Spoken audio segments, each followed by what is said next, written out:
Center. I'm Kevin Serrano. I'm here joined by... My name is Katie DeGuider. And we will be your commentators for today's primetime session. Today we are featuring two weight classes, both in the men's and women's division. In the men's side, we will have the 100 kilogram men and the 110s. And on the women's side, we will have the 75s and the 82.5 kilo women classes.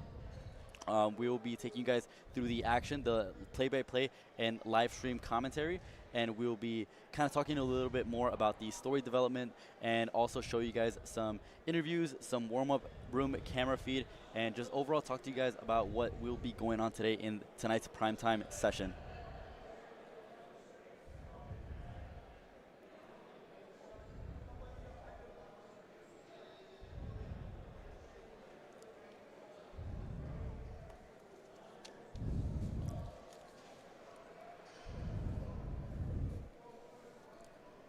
Just to talk a little bit more about what we saw in earlier session, we had David Sampson, who is our 100 kilogram male who competed just earlier this past session, and he actually totaled a whopping 885 kilogram total, posting up a 547 dot performance.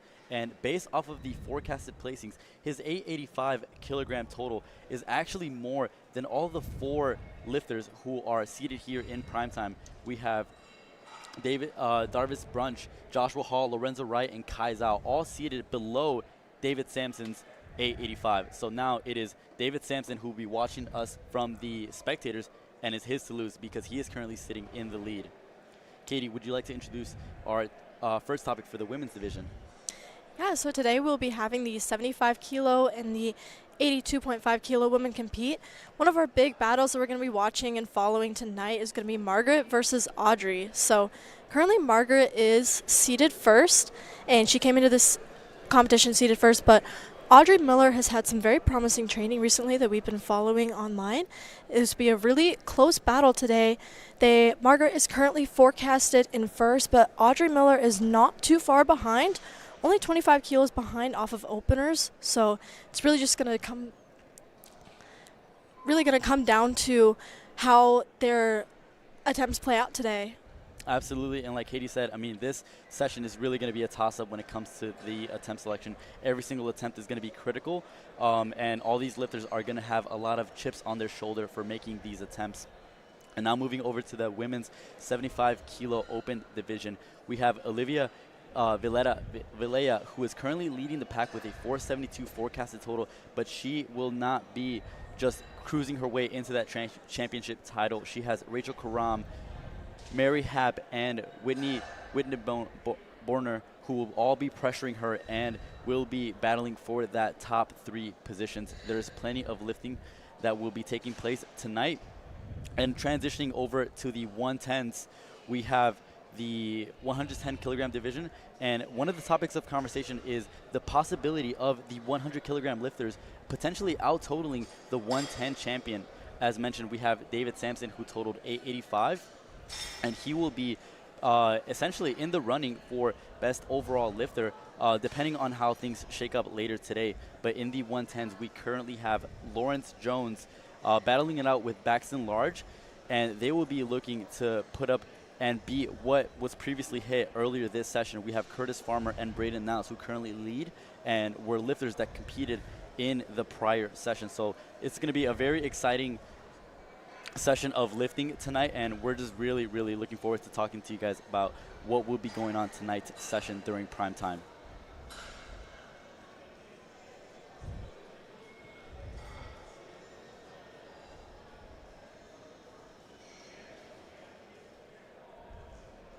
And Katie, you were also commentating last session, so talk to me a little bit more about what you saw. You saw a little bit of the masters competing, some of the juniors competing, and what was something that stuck out to you from the commentary? Yeah, so I was on one of the platforms that had a lot of the age division lifters with the masters, juniors, teen lifters. We saw actually a really close battle in that 110 junior podium that I was following. You know, we saw lifters that were not in contention really for first place, it kind of looked like, but they got all of their lifts. And then we just kept seeing people fail their third deadlifts one after another, very close fails. And then we saw someone who was probably looking at like a fourth place, end up kind of on top. I love when those battles kind of fold out where, maybe someone isn't pulling for first place. They're just trying to get the best total that they can, and that forces other people into pulling for fours, pulling for first. They end up missing, and then you kind of just get to watch it all unfold. So yeah, absolutely. I think that's one of the best things about powerlifting, especially when it comes down to the final deadlift. We know how exciting that is, and we're just really excited to see all this lifting. And there's plenty of stakes here for Primetime. Not only are these lifters battling for the national championship, but there's also tons of money and prizes on the line.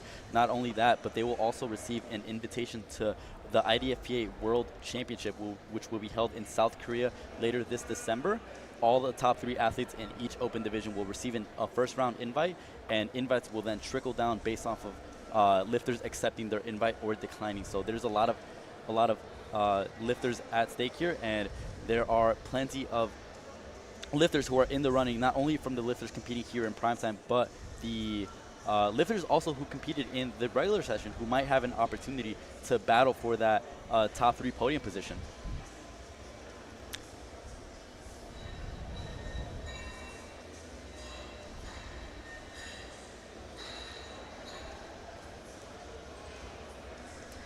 All right, so here is our projected forecast. For at the top, we have the 100 kilo men.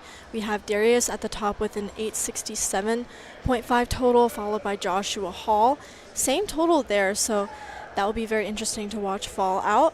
Lorenzo Wright, very close behind at 866, and then Kai Zhao with 847.5.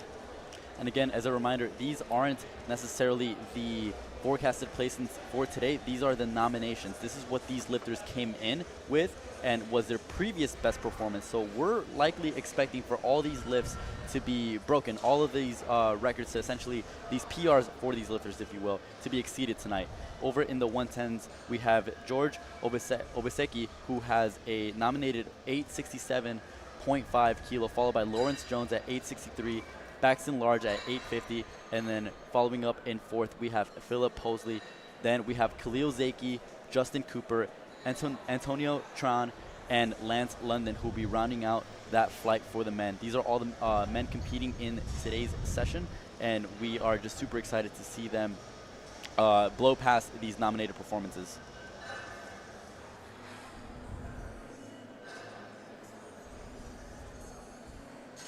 All right, and then on to the recent performances for the women. We have many 75 women competing today. A lot of these women were able to qualify off of these totals. And up number 1, we have Olivia with a 490 total, followed by Rachel at 487.5. That is going to be, really tight battle. They're coming with very close QTs. Whitney at 475, Alyssa 472.5, and then Angel at 470. Falling down, we have Christina at 470 as well. Mary at 462.5, Kenya at 460, and Nicole at 460 as well. And then into the 82.5 women, like we were talking about earlier, we have Margaret in that first place seat at 582.5, followed by Audrey at 537.5, and then Almani at 500. And then just to go back to the 75, it just goes to show how tightly packed these ladies are. I mean, first to ninth, there's only a 30-kilo spread and 9 different positions. So this is going to be a really true toss-up on who is going to take the crown tonight. I mean, obviously we have a nominated total of 490 from Olivia, but I mean, it's only 2.5 kilos more than what Rachel's coming in with. So there is tons of progress that has been made from all these ladies' training, and we are just eager to see what they are able to put on the platform. And then just moving over to the 83, I mean, it's really a battle between Margaret and Audrey. Despite Margaret coming in with a higher nominated total than Audrey, Audrey has had a significant amount of training progress made during her preparation for this Raw National Championship. And she has been looking on fire. Her training on social media has been blowing up, and she is ready to compete tonight at Raw Nationals. We would also like to just provide a bit of an update that we will have a third commentator joining us today, and Notably, we will have Paulie Steinman, who is one of the presidential candidates for the seat of the president for USA Powerlifting. We will have him join us during a segment during the Primetime Lifting, and he will be just going over a little bit more about what his thoughts are on this championship, a little bit more about what his thoughts are on the USA Powerlifting as an organization, and we will have some questions to provide him just to fill in the time and also just provide a little bit more context about what we see here going on at the national championship.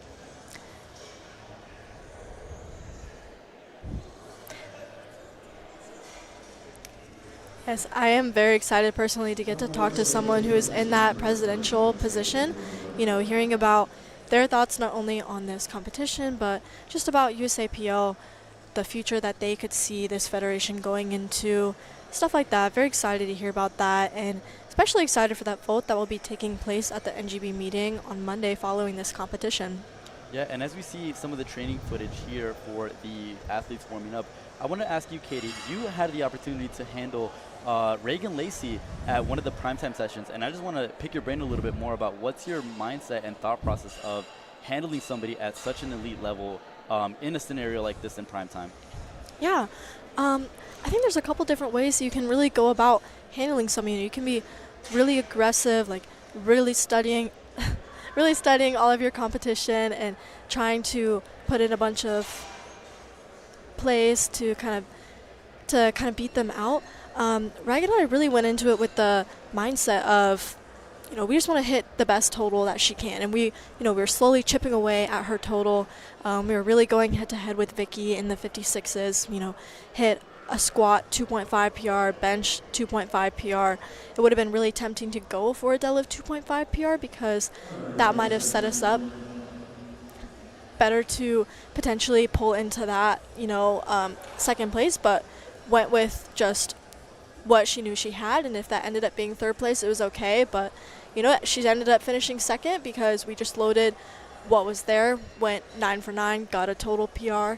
That's how I tend to approach some of these handling situations, and that's really the mindset she had as well. Yeah, absolutely. You can say there's a lot of pressure, but then there's a lot of fun to be had. I mean, as we see here, Miss Audrey Miller just having an absolute blast here in the warm-up room. She has a huge personality.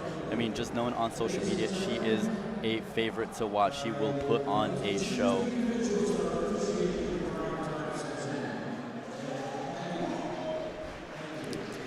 We are just about a minute from starting up the primetime session. We are beginning with our referee introductions, and our lifters are taking their final warm-up attempts before they step on the primetime stage.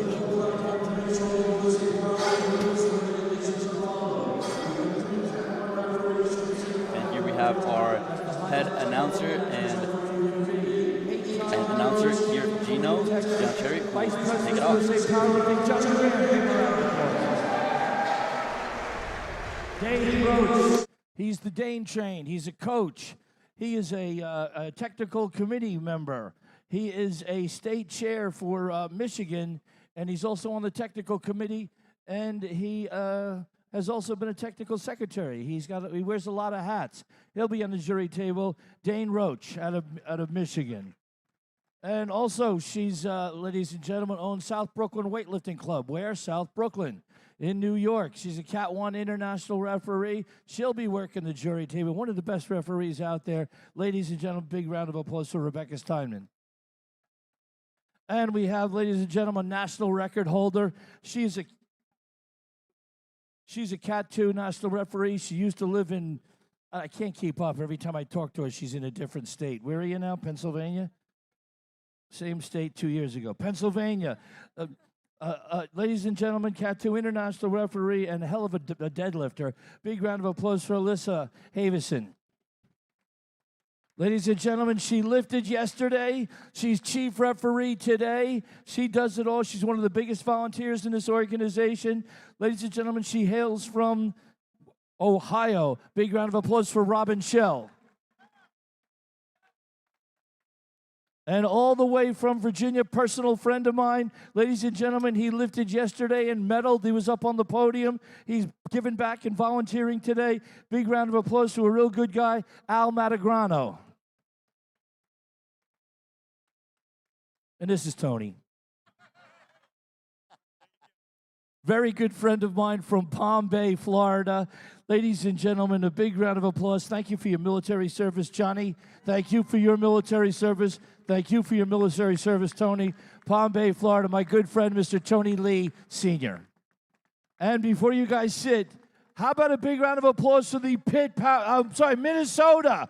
Minnesota spotters and loaders, the best in the business. All right, get to your positions. We're about to light up prime time. And as soon as I start talking, you guys can light up the music. But hold on, Robbie, you ready? Everybody set? Ladies and gentlemen, welcome to the 2025 USA Powerlifting Raw Nationals here in Atlanta, Georgia. This is powerlifting. We're going to wake everybody up. We're going to kickstart some hearts. The bar is open. Get ready for powerlifting. Give me a round of applause for the powerlifters. The bars are all loaded.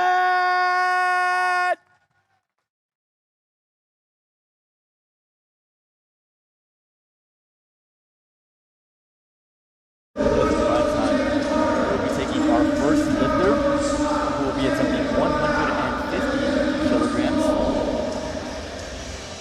The bars are loaded, and we see her now.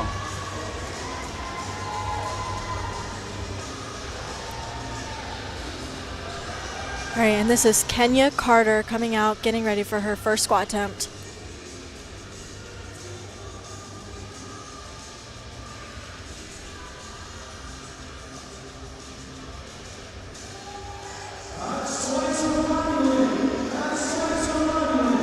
While these lifters are taking their opener, let's talk a little bit more about what this squat event entails. From a referee perspective, Katie and I are both referees. Let's talk about a little bit about what these referees are looking for in the rules of performance. Let's start with the commands. Katie, what are the commands in the squat? Yeah, there are two different commands that lifters need to follow. Those are squat and rack. So, once the lifter is deemed to be in a good starting position, that head ref, you can see her arm right there, she's going to give that squat command. Only after that can they begin the squat, and then once they've returned to that upright position, they will get that rack command, and same thing, they can only rack once they receive that command. Here we see Nicole setting up with 157.5. Yeah, these are the opening weights. First attempt, so they're going to move really, really fast. Nicole makes easy work out of that attempt, and she receives 3 white lights. And now when it comes to the lights, what is deemed a good lift versus a bad lift in reference to the lights given by the referees? Yeah, so as you can see, there are 3 lights that will pop up after a lift. So majority rules in terms of these lights. So to be a good lift, you need 2 of those lights to be good. You can get 1 red and it'll still be a good lift. But the other way is still true. If you get 2 reds and 1 light, that is a no lift, unfortunately. Almani Ellis, 165.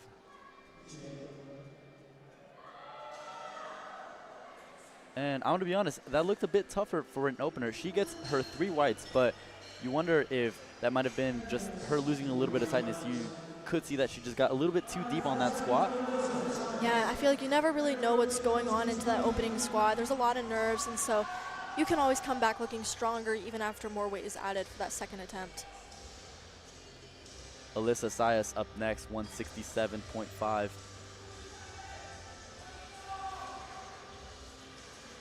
You see that bar is sitting very low on her shoulders.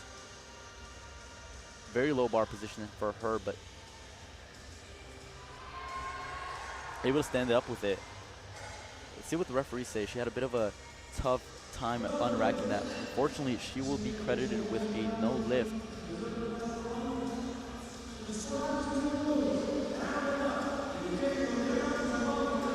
I believe what might have happened is she might have had a little bit of an up and down movement as she was launching out. That bar kind of dipped back down as she was standing up with it, and unfortunately that is a no lift.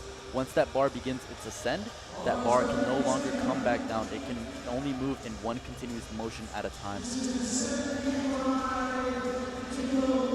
All right, and then this is Christina with 170 kilos for her opener.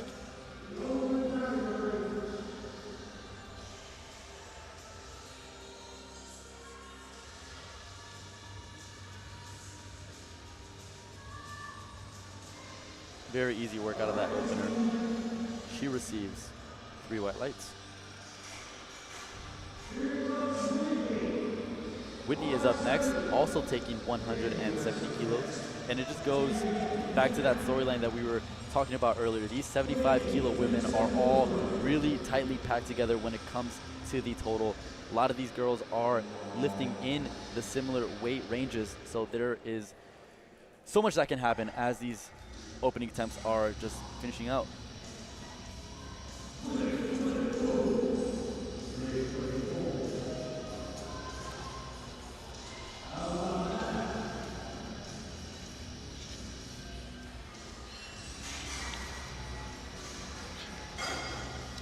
That was a good attempt for Whitney.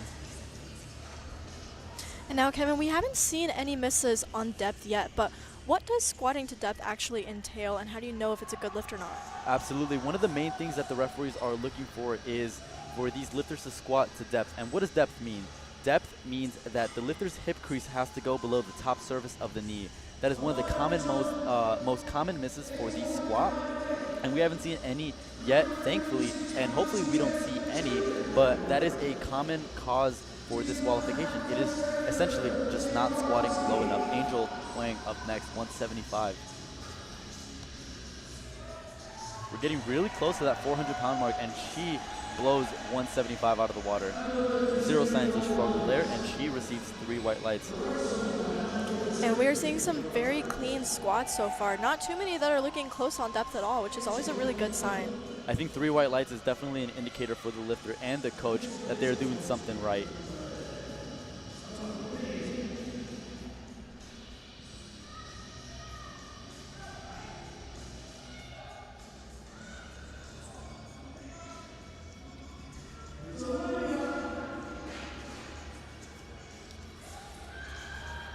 We see an uneven squat position here from Olivia. And yeah, unfortunately, the referees deemed that 2-1 a no lift. She received a red light from the front and the right head referee, so she will unfortunately not be credited with that lift.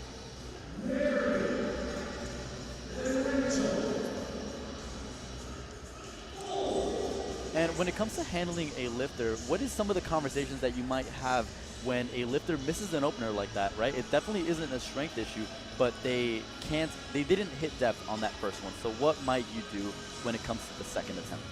Yeah, and I think that also comes down to knowing that lifter's training. You know, if their squats are always a little borderline, I'm going to be more tempted to just retake that, tell them to sink it a little bit more. But if not hitting depth is a little bit more out of the ordinary, it can be a little bit more comfortable to go up.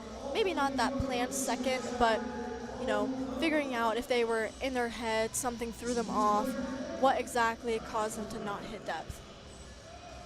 And we are now crossing over the 400-pound mark. Rachel Karam will take us to 182.5, 402. And as a reminder, these are just our opening squat attempts.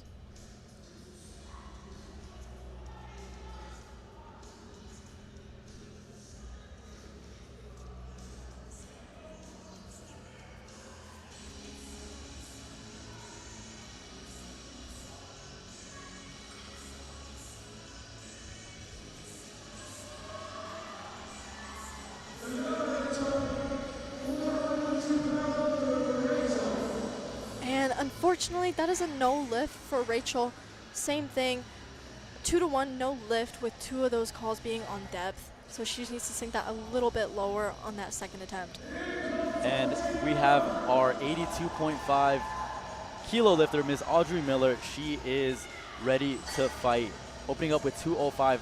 Surprisingly, this is just 5 kilos below her all-time best, meaning her training must have gone very well if she is opening this close to her all-time best.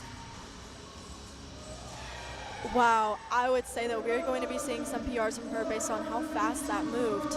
Yeah, I mean, blink and you'll miss it. She gets 3 white lights and she is ready to party. But not to be outdone, Margaret Nikais up next, 210 kilos. She is your first place leader so far off of the forecasted placings, but don't be fooled. There's so much lifting left to go. And we see here on one of the overlays, she is the squat, deadlift, and total American record holder. So this is hers to lose tonight. Yeah, and at the Colorado State Championship in February, she took a massive 221.5 kilo squat. You can see this is just over 10 kilos underneath that she's opening with today. Depth is definitely not an issue for her, and she stands that up with authority, gets 3 white lights, and the battle is on for these 2 ladies. All right, and we are already back up to the top for these women with Kenya Carter coming back out to 160 kilos for her second attempt.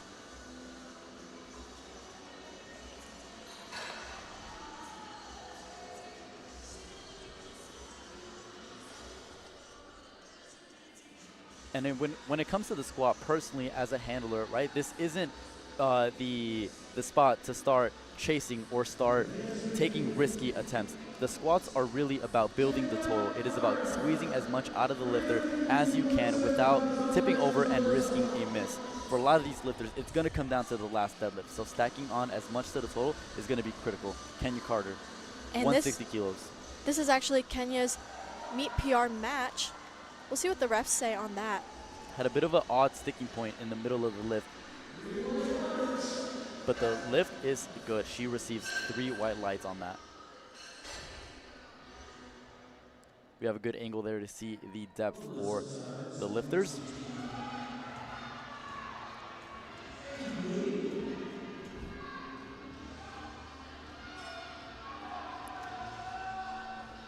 And like we mentioned, Katie, Alyssa did opt to just retake that 167.5. She had a bit of an up and down movement from that very, very low bar position, but she seems to fix it now. We're getting really close to her previous PR of 175.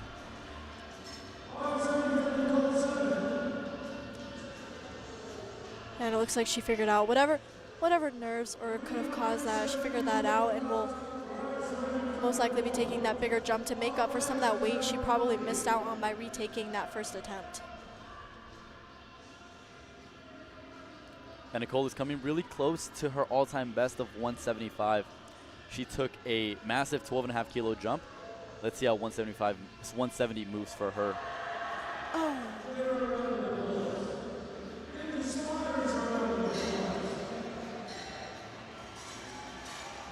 Unfortunately, she had a bit of a balance issue, just couldn't get off, but Amani Ellis taking a 7.5 kilo jump to 172.5.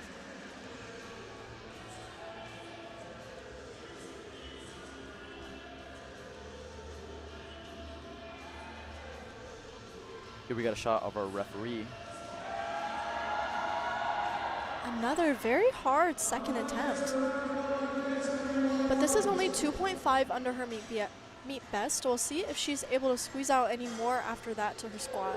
Yeah, depending on how the training for these lifters go, not only do you have to factor that, but also the fact that these lifters have had to travel possibly across the country to come down here. I mean, weather has been pretty crazy here in Atlanta recently, and there's a whole variety of factors that come into play when you're competing on a national stage. You have to deal with the reffing, your recomp, weigh-ins, body weight manipulation. All of these factors come into play on what these lifters are capable of displaying on the platform. And you know, that on top of being in a primetime session, lifting a little later than you might be used to. And it looks like Whitney actually got that replace command. And we see our referee, Robin Schell, indicating to the lifter that she needs to lock her knees. Referees did not agree that she was in a ready position to squat. She did not have her knees locked, so she will be having to re-rack that bar. Looks like she did get that squat command though after getting set back up.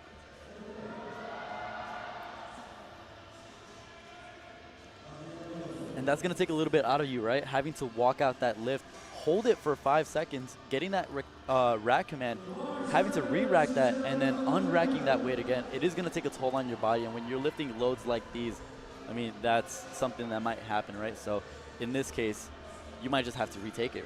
Yeah, and you know, not only the actual fatigue on your body, but that's got to mess with your mentals when you have to actually replace that bar. So hopefully she can come back, get that sorted out, and come back for that third attempt. that looked a little bit deeper, but definitely a lot harder for Olivia. She gets a 2-1. The lift is good. But again, now she is your favorite coming into this session. She is nominated first. However, given how hard that lift looked, it doesn't seem like she has much left in the tank. And we'll see if these other contenders like Rachel and Mary begin to creep up if they start making their lifts.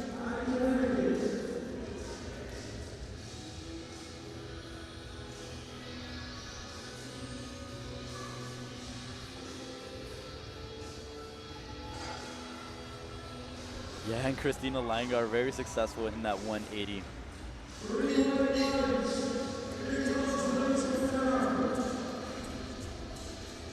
All right, Rachel is going to come back out and reattempt that 182.5 that she took on that first attempt.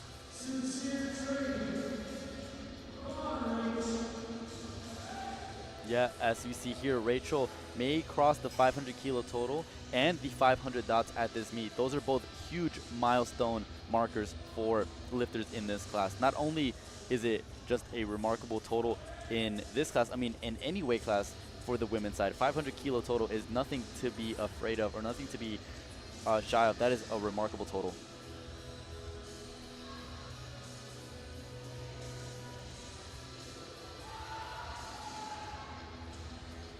And I would say she can get closer to that 500 total. She looks like she has.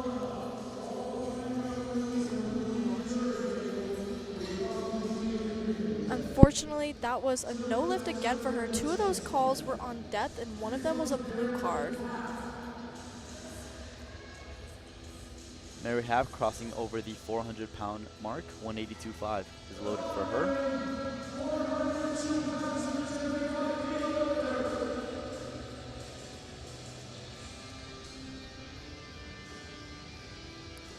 All right, and then if anyone else wants to follow along, you can actually see the 3rd squat attempts that these lifters are putting in. So we can see that Rachel is deciding to retake that 182.5 for her 3rd attempt. If anyone would like to follow along, you can look up liftingcast.com, click on USA Powerlifting Raw Nationals Day 3.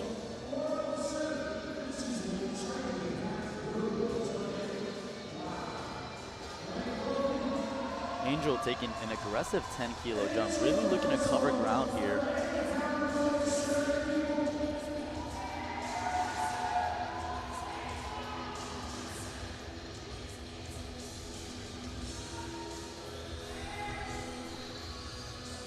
We're seeing a good amount of composure from Angel, taking her time setting up under that bar.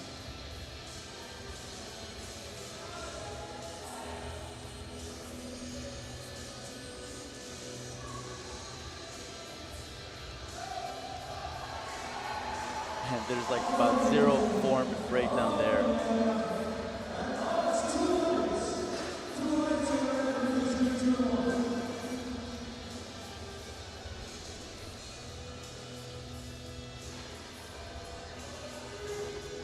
All right.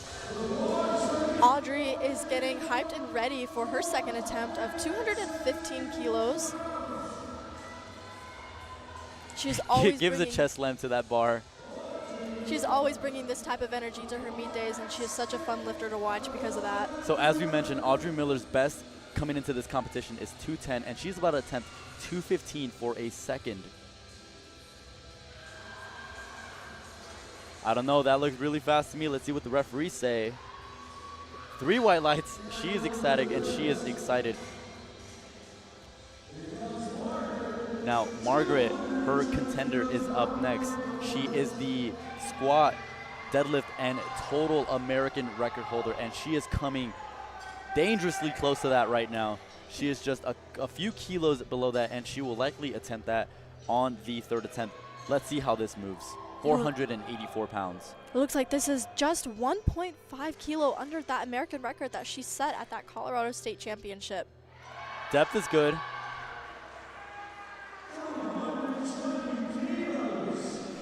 And without a doubt, the referees say that lift is good. She did receive 1 yellow card infraction. Unsure on what that might be. Nonetheless, that was a good lift, and it was a beautiful lift. I'm sure that she will be going for that American record on her third attempt. Now we're getting started on our third attempts of squat. And now some of these ladies in the beginning had pretty tough second attempts. So they are bringing the energy right now. The crowd is going to be cheering them on as they can grind out some of these third attempts.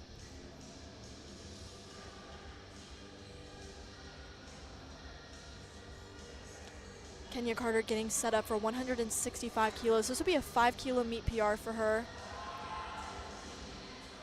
Good attempt there. And we're seeing here in the forecasted placings, Margaret has actually put in the American record, and she will be attempting 225.5, chipping that record.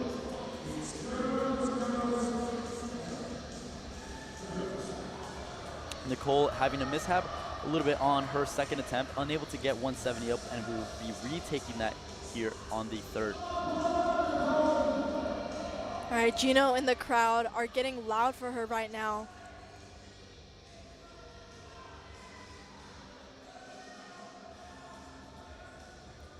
Everyone in this venue needs to get behind her for this third squat.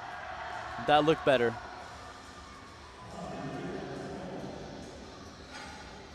Three white lights.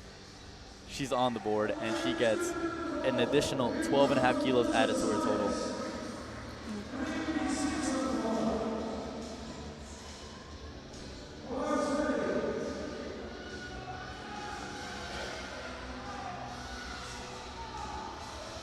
All right, now Alyssa, she missed her first attempt and retook it, and so I'm wondering how her game plan was exactly affected, trying to make up for some of that weight, but still choose something that she'll know she can get to just add to that total. Yeah, I mean, given the bar speed on that, it definitely did not look like a limit lift, and she had a little bit more left in the tank. But after the miss on the opener, you almost have to make a decision, right? You have to talk to your coach and think, hey, am I going to retake this weight and get it on the second, or am I going to go up? And she opted to retake that weight, therefore not wanting to risk going up all the way to her third attempt. So she took somewhere in the middle of that range and ended with 175. All right, and now Whitney, on that second attempt, she had to get that replace command, re-racked the bar after holding it for a bit, and then failed on strength. So let's see if she's able to get those knees locked out, get her mentals together, and hit this third squat.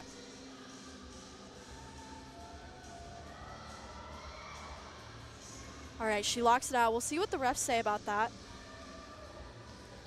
And a different call this time. She gets 2 reds for depth. The referees did not believe she squatted low enough. Let's take a look here. It's one of those borderline lifts. It can really go either way, but the referees called it from the opposite side from where we see our camera feed, so we may not be able to see that hip crease from our side. Right, and then Almani had a very difficult second attempt, and because of that, she decided to only go up by 2.5 kilos, or just about 5 pounds. So we'll see if she can squeeze out those extra 5 pounds to her squat right now.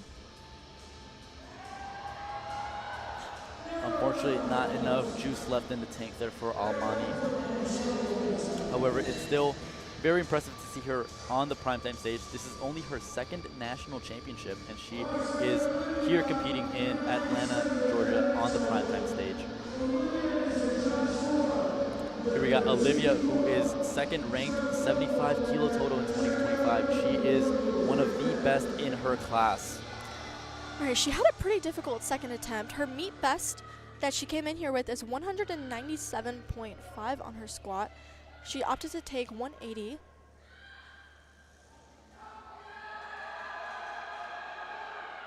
Able to stand it up. Let's see what the referees say on her depth. 3 white lights. She nails it, and that is a good lift. Now, ladies and gentlemen, this is a very important lift for Rachel. If she is unable to get at least 2 white lights on this lift, she risks disqualification. She must be successful in order to remain in the competition and contend for not only a podium spot, but for everything, right? If she does not get this lift, she will not be able to place. Let's go, Rachel. These squats have been a little bit borderline, but moving good, and so she just needs to go a little bit lower and then grind it out on the way up. She's definitely strong enough for this. She just needs to get a little bit deeper. Let's go, Rachel.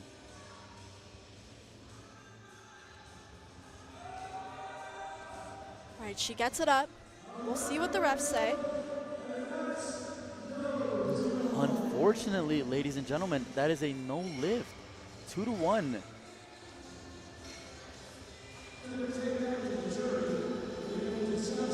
Yeah, from our side, the referee did give the white light, but from the opposite side, from her right, she did not receive that white light. That has got to be very disappointing. She did get one light and would be able to go to the jury to contest it. So we'll keep an eye on that lifting cast and see if anything does happen to change. Christina Leingar, 7.5 kilos added to her squat from her second attempt.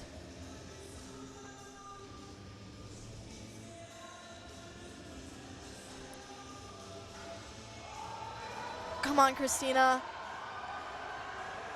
Very slow, but she is locking That it is out. one of the biggest grind, longest grinds I've seen and for 3 squat. white lights for her.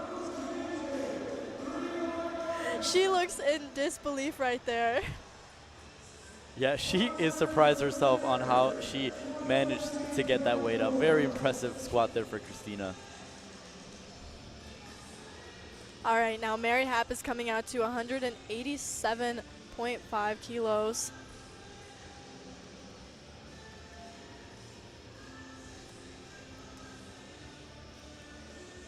And now Kevin and I actually both had the pleasure of being a ref at her most recent competition, the Indiana State Championships.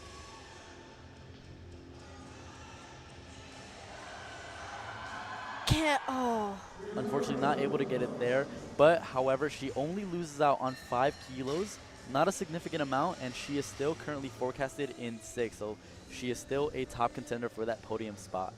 And that's kind of the give and take of, do you want to make a bigger jump and potentially feel better for that third squat, but then you risk losing out on even more kilos? I mean, I'm thinking a little bit more about Christina's situation here, having to grind out that squat and then almost emptying out that tank for deadlifts.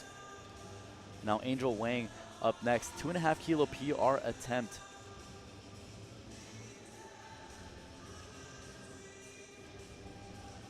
Again, taking her time, getting her head right under the bar. She has been probably one of the more technically proficient squats we've seen today here on the Primetime stage.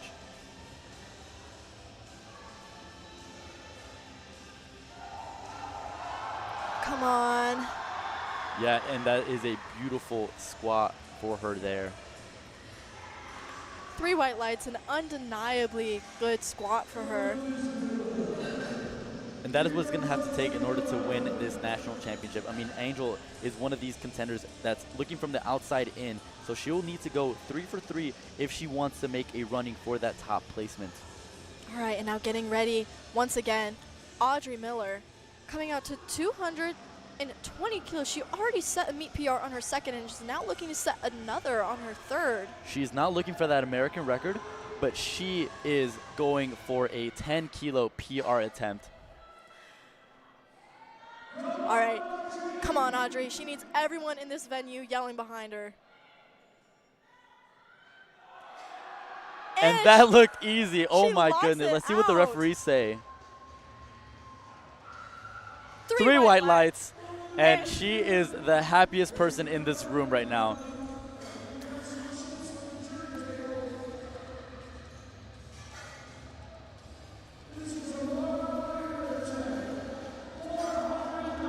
We see the chips going on the bar. This is not a normal increment. This is a world record attempt. She will be adding 4 kilos to the current American record, world record, which she already owns. And this squat will actually be, it'll be the second highest drug-tested squat of all time in this weight class. And she gets it up. 225.5 kilos on that bar. And the refs at 3 white lights. Tell me there's a world record that looks easier than this one.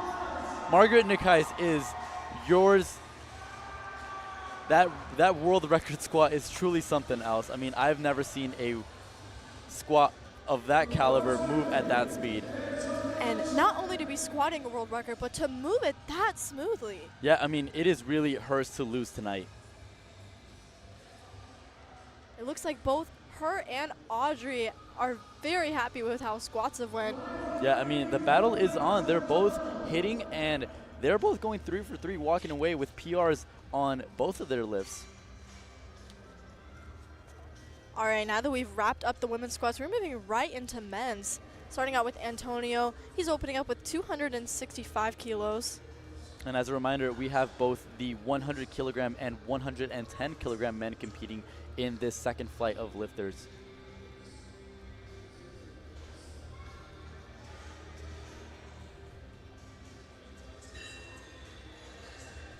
All right, and starting us out strong, 3-by lights and a good lift for him.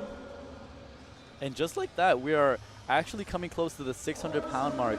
We have Khalil Zaki, who I've actually got the pleasure of commentating when he competed just recently at the Arnold Sports Festival. He competed there, and he actually just watch out for the deadlifts, because I know Khalil has something special ready for you guys. He's already got quite a good outfit going on with the shades and the white A7 singlet.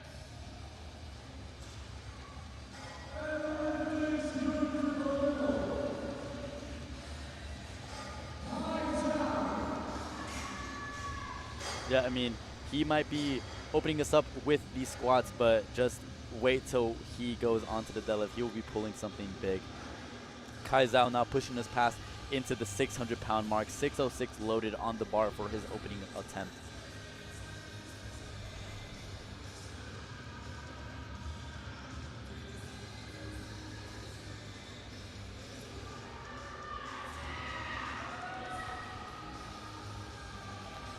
All right, and Kai Zhao has only continued to get better since he started competing, with his most recent comp being his best total ever.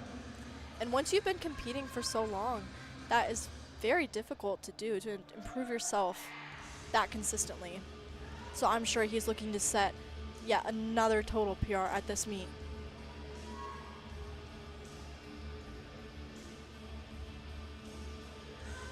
That is a very quick and easy opener for Kai Zhao, who has been competing. This is his 4th national championship and has been increasing his placement every single championship, looking to now make a statement here at Primetime.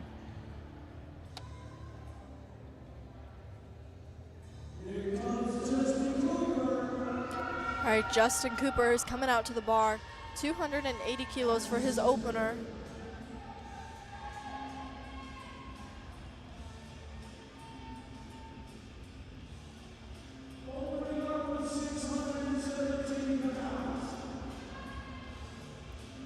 And as we can see on the screen, this is his first time in this 110 kilo body weight.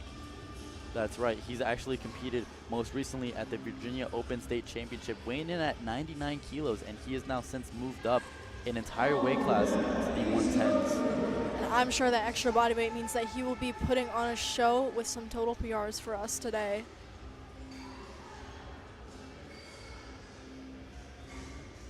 All right, all good lifts so far in this flight. Very consistent standards here. These lifters are looking to just get themselves on the board, taking an attempt that is very easy, something they know they can hit, and then being able to take some big jumps after that. I mean, these are big boys competing right now. All right, Lance London coming out to the bar. He is a returning junior national champion from last year, where he hit his first over 800 kilo total, and he's only 24 years old and is now one of the most competitive people in the open class, already competing in this primetime session. And like Khalil Zaki, Lance London is also one of those lifters that I am very impressed by, who competed at the Arnold Sports Festival just earlier this year in March.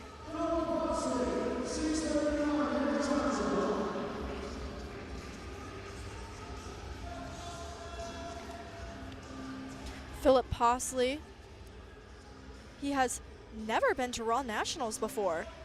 So it is pretty crazy to be in the primetime session at your first ever Raw Nationals.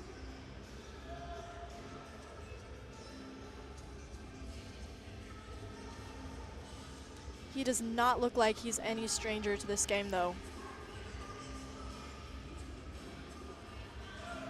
And with the speed of that opener, that looks like he has a very extensive experience on the platform. He gets 3 white lights. Now, this is a lifter to look out for. Joshua Hall is one of your top nominated lifters in the 100 kilogram division. He came in with a whopping 867.5 kilograms total. As a junior, he's 17 kilos away from the American record squat and 13 kilos away from the American record deadlift. And he is only a junior, meaning he is 20 to 23 years of age.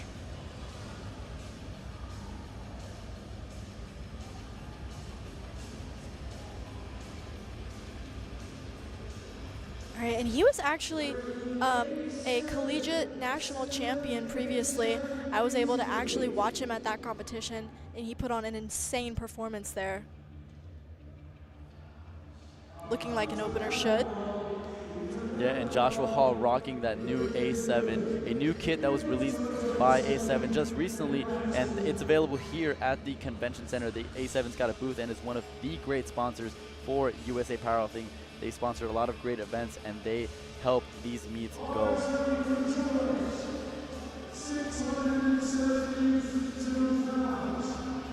George Obaseki up next, 305 kilos. We're coming pretty close to the 700-pound mark, excuse me, and he is looking to make a statement as well. Right, and it looks like George is coming in pretty light to this competition. He's been sitting kind of in between that 100 and 110 class, slowly gaining, and with that, his strength is gaining as well. Very smooth opener for him.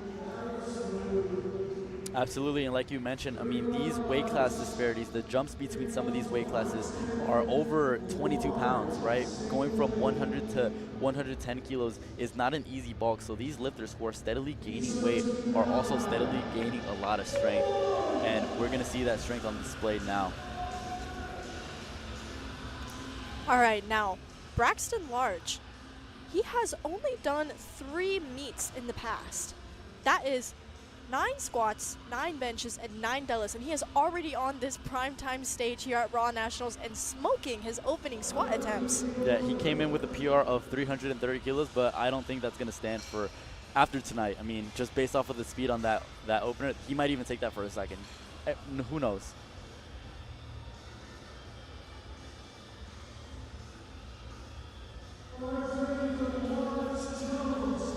And Lawrence Jones, lifter out of Blue Mountain Christian University. He is one of the 110s to look for. He is currently slotted in that podium spot, opening up with 307.5. He is one of those we're going to really, really be paying attention to. Now, he has another previous collegiate national championship. And he's another one of our very light lifters coming in, almost a 100 kilo lifter, but competing and very competitive in the 110s. Also, one thing to know about Lawrence Jones is he is a national champion in both the equipped and the raw side. So he has had both sides of the platform, being able to experience what it's like to squat essentially over 700 pounds in gear. You know, that just adds to how well-rounded of a lifter he is. You know, not only do none of his lifts really lack in strength, but very well-rounded in both that raw and equipped side of powerlifting.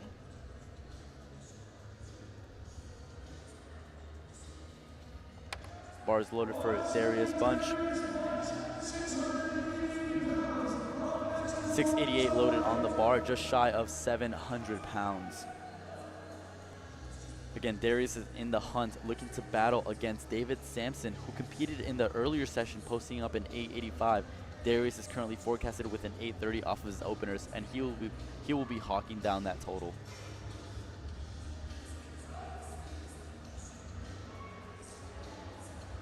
Looking to cover a spread about 55 kilos, and this is the starting block for him. Lift is good, he gets 3 white lights.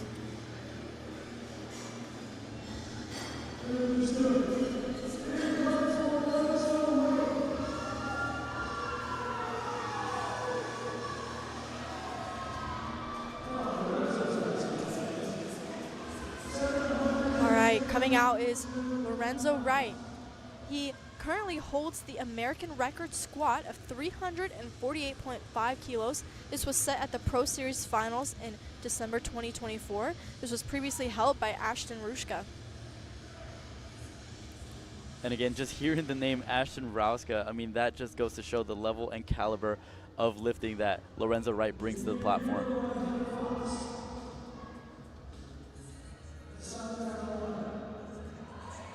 That's a fast opener. I actually looked away for a second and I missed that. I think it's one of those where it's like you blink and you miss it. And so that'll conclude the opening attempts for our men, both the 100 and 110 kilo divisions. One of the things to note once we start getting to the heavier weight classes, especially on the men's side, is that these guys are looking to cover ground fast. I mean, just look at Antonio Tron. He is taking a 20 kilo jump, something you rarely ever see when you start thinking about the lower weight classes. But 20 kilos for these guys is a typical standard jump. So one missed lift is really going to set you back a lot. Or on the flip side, if you make a big jump, that'll really set you ahead a few podium spots. And it's also definitely worth noting that every single guy in this platform got their opener. So no worries about anyone bombing out. Everyone is good so far, and everyone has a squat on the board. The consistency is really telling about the caliber of lifting. You know, everyone coming here, this is no one's first meet. This is no one's second meet. Everyone knows the standards of powerlifting and are being held to them tonight.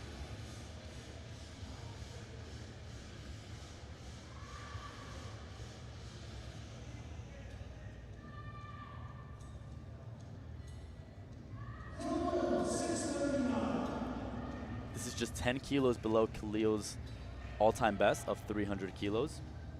And already taking it for a second.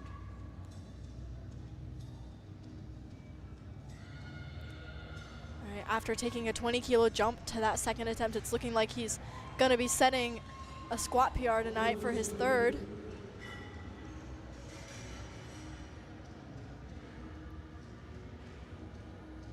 $15 kilo jump for T. Justin Cooper out of the 110 class.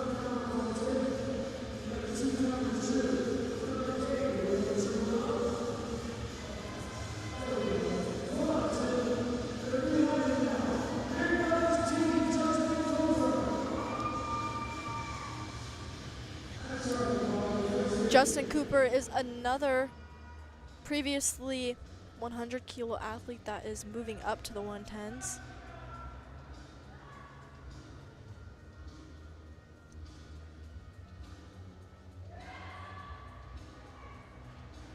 Yeah, and I see very zero form breakdown there. I mean, that is one of the most technically proficient squats. Just you know that that squat is going to be consistent once the loads get heavier.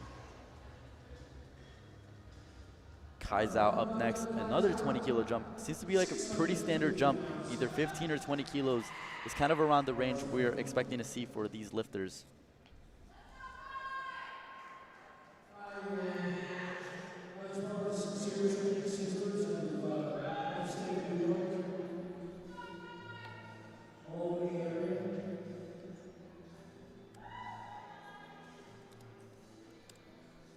Kai Zhao, this is just 7.5 kilos below his all-time best. Looking to take it for a second attempt.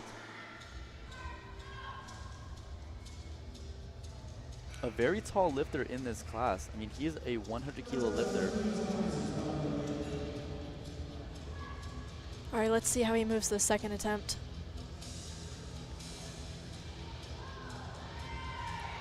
Very smooth. Very good attempt there for Kai.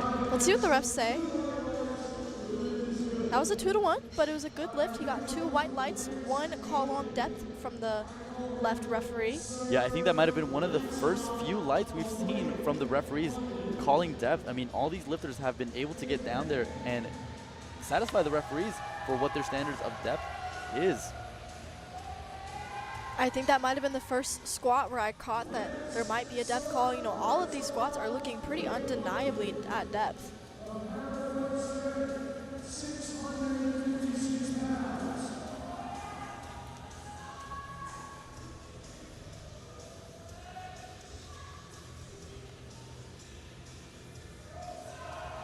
Yeah, these lifters have made significant improvements since their last competition. For instance, Lance London previously hit 305 as his previous best and smoked just 7.5 kilos below that.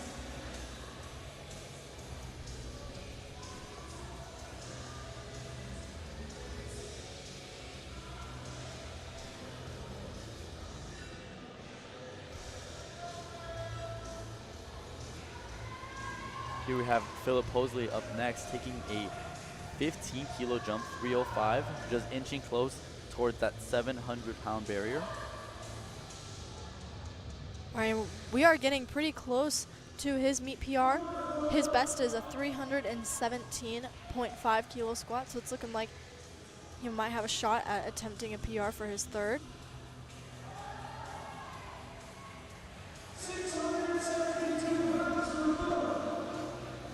That is a good lift, 3 white lights. And just a little shout out to his handler, Nick Stevens, who has been one of our commentators joining us for the primetime sessions. He will be here tomorrow night for the final primetime session, commentating for you guys. Joshua Hall coming back out to 317.5 on the bar. Again, just to point out how much he has risen up recently as a lifter. He has added 172.5 kilos to his total over 3 years. Yeah, this is the heaviest second attempt he's ever taken. His previous best second attempt is 315 kilos, and his best all time is 330. So he's really looking to exceed that today. Let's hope this goes well and he can rise up in the rankings.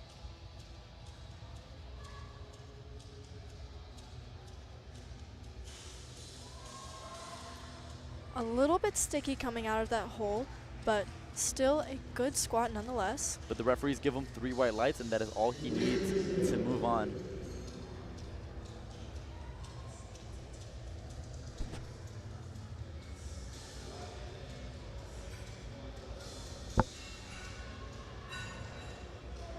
Braxton Large up next from Team Outlier. Big shout out to them. They've had a lot of lifters competing in primetime as well.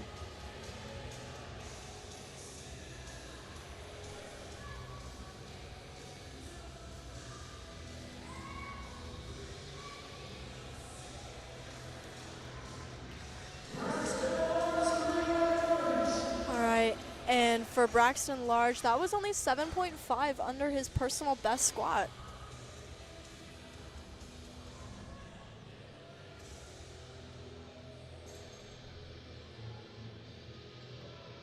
Lawrence Jones is coming out to 325. He has recently been consistently adding, 20 to 30 kilos to his total between competitions. And, he's only at 20 years old and in the mid 800s on total. So I'm sure we can expect some total PRs from him. Yeah, our lifter out of Mississippi has also been a lifter who has had experience in the equipped side. Like mentioned, he is a 2-time national champion, both equipped and raw. And it looks like this is actually already a raw meet PR for him if he gets this.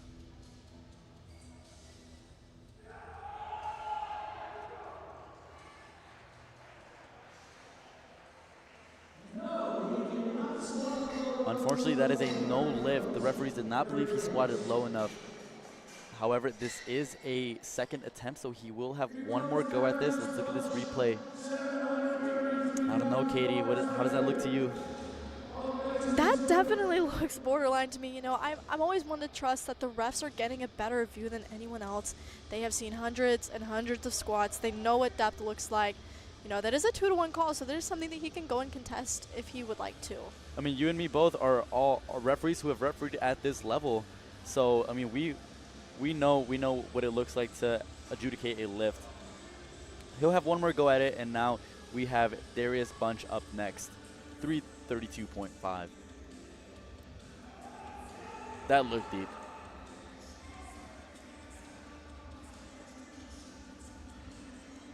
2-1. Referees say Darius' squat is good.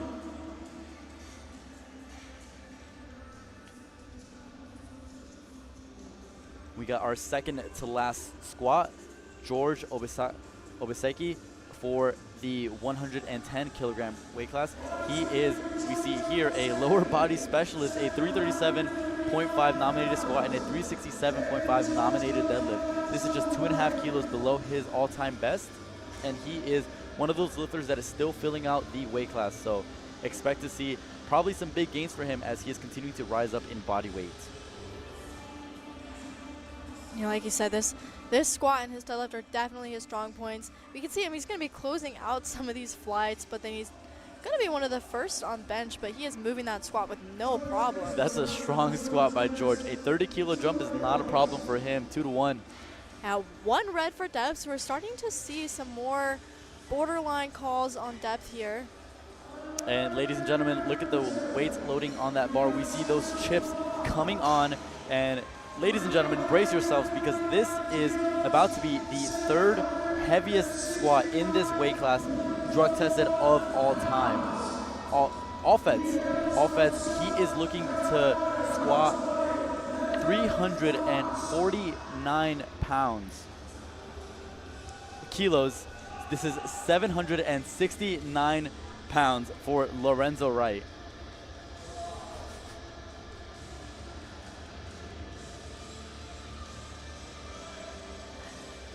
All right, he's waiting to hear that bar is loaded call.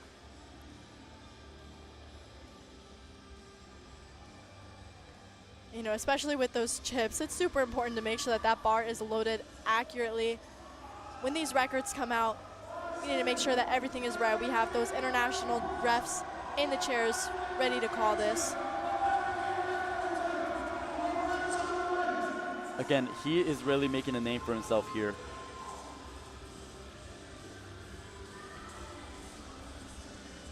To take out one of Ashton Ruska's record is really just saying something as to how strong of a squatter Lorenzo is.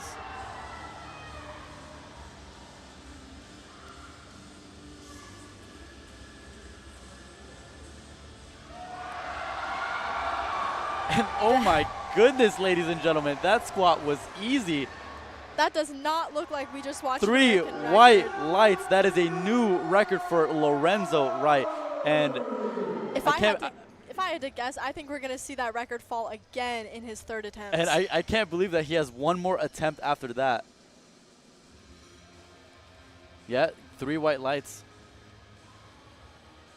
Depth was undeniable there, moving it like it should for a 2nd attempt. You know, some people can get greedy loading a record on their 2nd attempt when it really shouldn't be a 2nd attempt, but that looked like a good call for him. Yeah, I mean, he is definitely one to watch. He earned that record and will be loading something even heavier for the 3rd.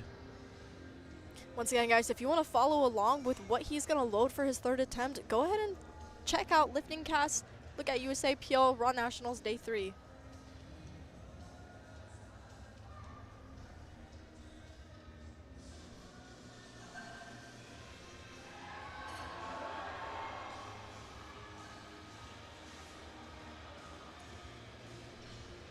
Two to 1, that is a good lift for Antonio. All right, guys, Antonio is starting us off strong for our 3rd attempts. Let's hope we can keep up a streak of some good lifts as we move into these final squat attempts of the night. And I just want to start building up a little bit of the hype, but Lorenzo Wright just put in 360.5 for his 3rd and final attempt. We'll get more on that shortly, but Kai Zhao, 305.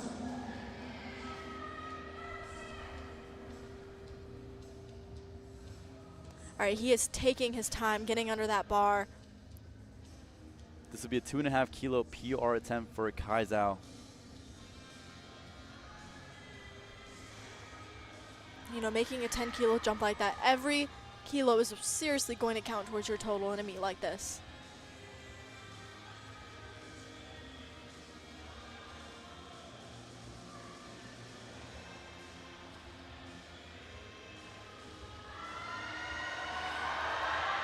Oh, he locks it out.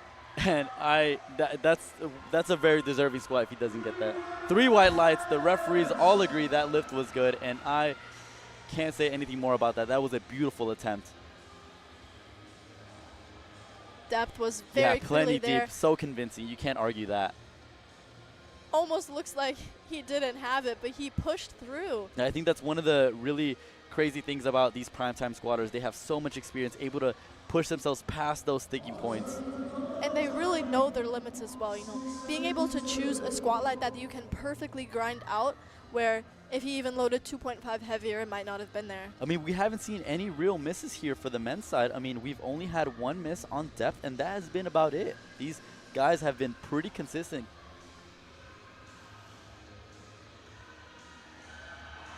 And just like that, Same Khalil thing Zaki here. knocks out that 5 kilo PR squat.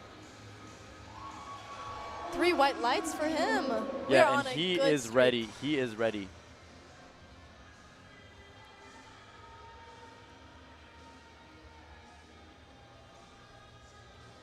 All right, and Justin Cooper coming out to 307.5 kilos.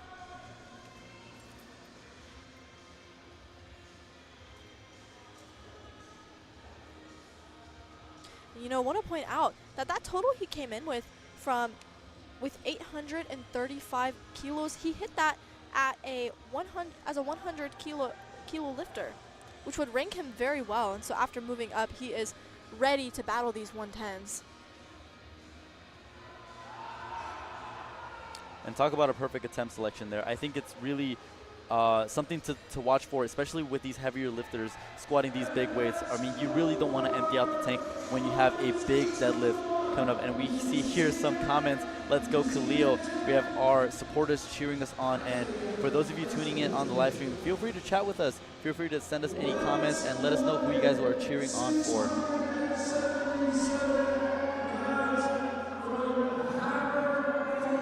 Lance London looking to add on an additional 10 kilos to his squat. Was successful with 297, adding 10 to that. 307.5 will be his 3rd attempt.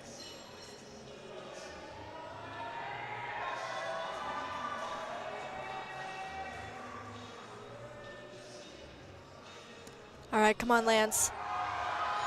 Did he hit depth?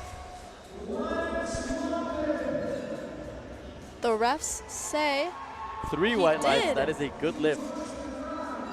that did not even look like a 3rd attempt to me. I'm sure that he is, like you said, saving some gas in the tank for when he gets to those deadlifts.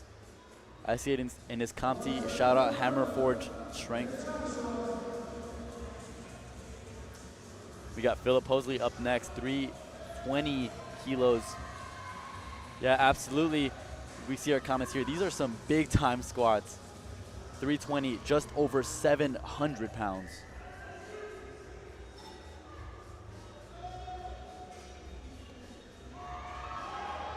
Just a little bit too much on the day. Almost glad he didn't empty out the tank and exhausted himself, because there's still plenty of lifting left to go. Again, this is just a squat session. These lifters still have to complete 3 more bench presses and 3 deadlifts.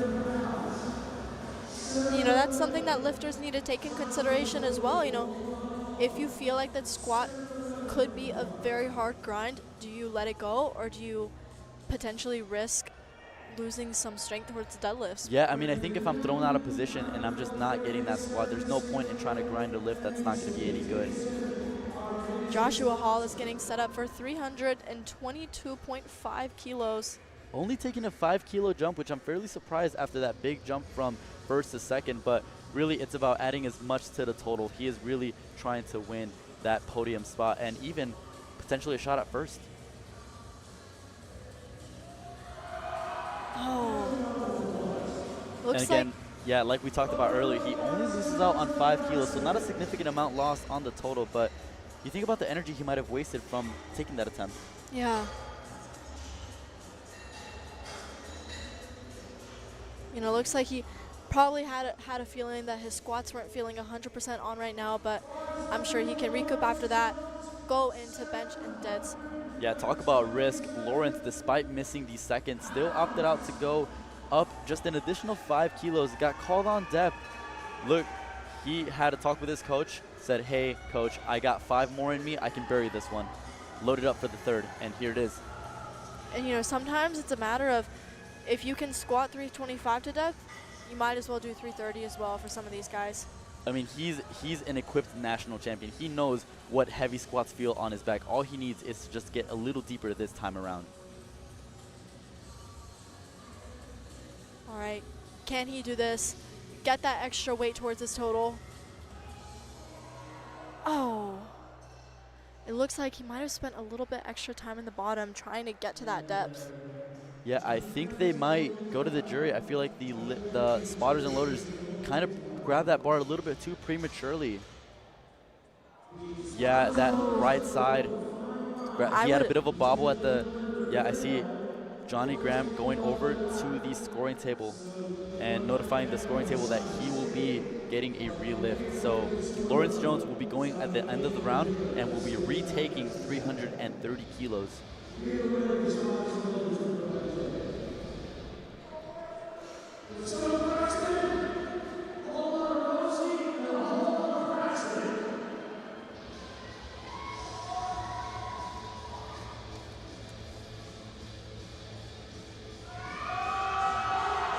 Braxton locks out 337.5 kilos. And that is a good lift with 3 white lights for him. George Obaseki up next, 345, taking an additional 5 kilos for his last and final squat.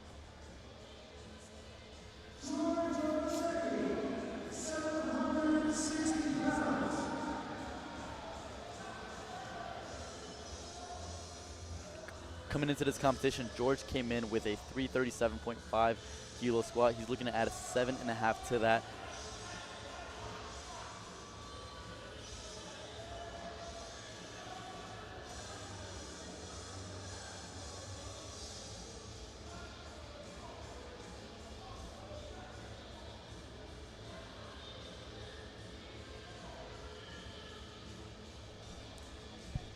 All right, he's walking out that weight.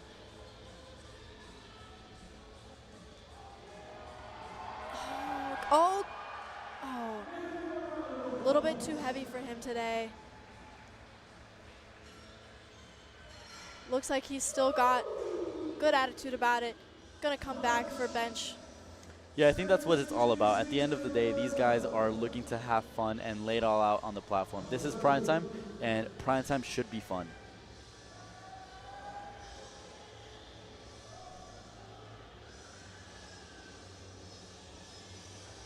Darius Brunch up next. We got our last 3 squats of the day. We have Darius Brunch, followed by Lorenzo Wright, and Lawrence Jones's relift at the end of the flight.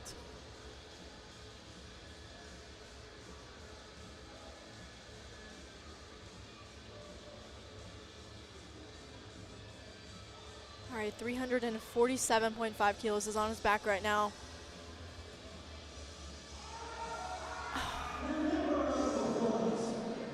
Starting to see quite a few misses on strength for some of these guys.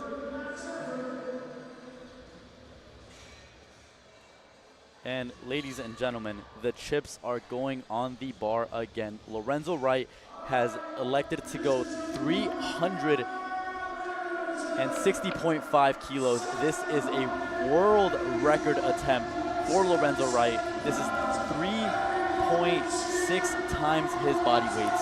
And if he does get this, not only will this be the 2nd heaviest 100 kilo squat in the world, it will be the 6th heaviest in the 110 category as a 100 lifter.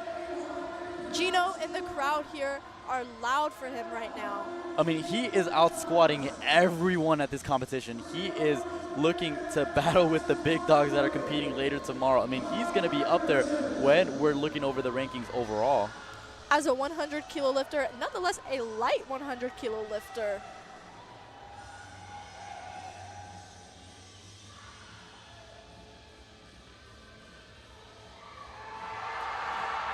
Oh.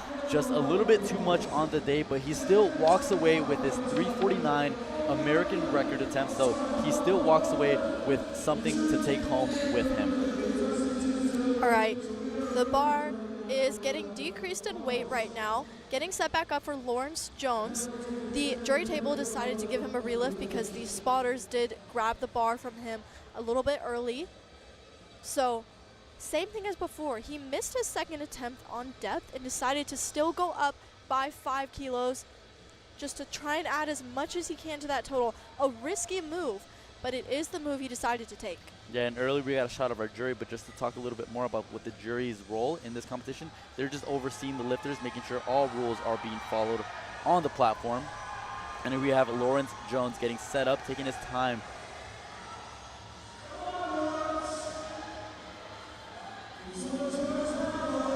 As mentioned, he's been here before. He's had weights like these on his back, both in the raw and equipped side of things. So he is ready for this relift. He got it up on the squat.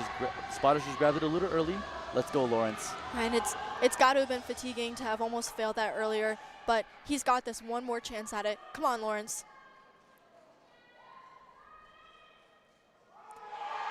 There it is. There it is. Come on, Lawrence. Finish it? And he stands up with the weight. 330 kilos is no problem. What is the referee's? Oh, unfortunately, 3 reds on depth. So the referees did not believe he squatted low enough and will unfortunately not be credited with that lift. And ladies and gentlemen, that concludes our session of squats for both the men and women's side. We see the spotters and loaders setting up the bar for the bench press. Meanwhile, there will be a 10-minute intermission, but just to recap a little bit more about what we saw on the squat event. All right, so current standings after squat, we have Angel with 192.5, followed by Christina at 187.5, Mary Happ at 182.5, Olivia at 180 and then Madison Greer was someone who competed earlier today, and she is at that 180 squat standing. Patricia Rock at 177.5, Alyssa 175, Janae 172.5, Nicole at 170 with Whitney at 170 as well. And we talked a little bit earlier about the 75s. It's going to be a toss-up, so all these ladies are all in contention for that top placing.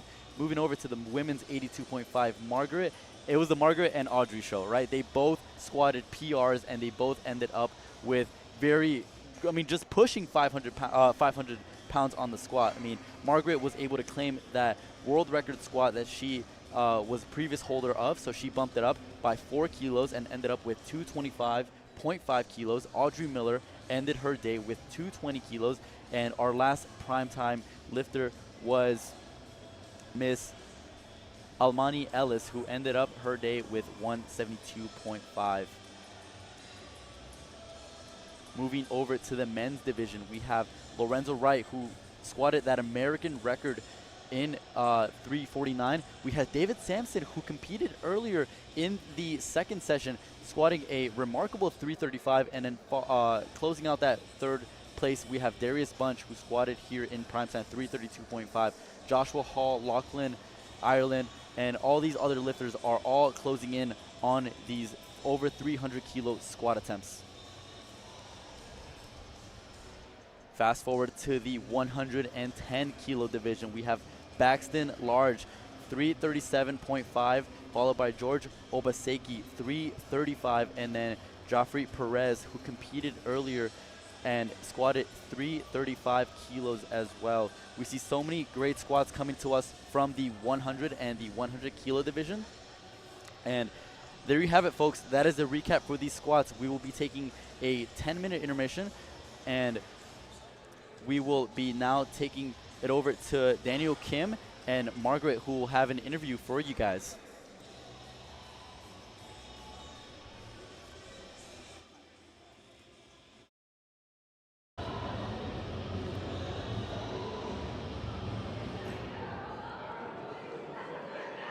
Sorry, we're just waiting for the cue.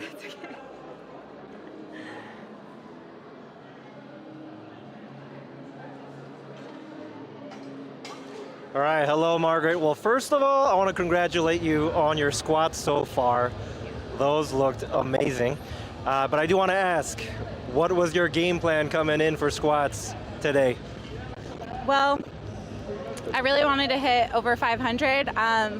Amanda Lawrence and Danny Mello hit 500, and they're like really big inspirations of mine. But we just did what was there. We're trying to get the highest total there, so trying to be a little bit conservative. So yeah, just trying to get the highest stats possible at this point. Well, I mean, you sound like you're taking it conservatively, but you hit a world record, right? Yeah, that's true. It definitely wasn't like super conservative, but yeah, I know. I just I always believe that I can do more. So. Well, I mean, we all saw it in the crowd, and it looked pretty easy. Yeah. RP 6, right? Thanks. Yeah, that'd be great. Yeah. I feel like you had maybe 5 more kilos in the tank. What do you think? Yeah. I'll have to tell my coach that. Well, I mean, I don't know what it feels like having that much weight on my back, but the way it moved, you sank it, and it moved quickly. Thank you. Thank you very much. What about bench? How's that looking? I saw you warming up. Sorry to interrupt you there. No worries.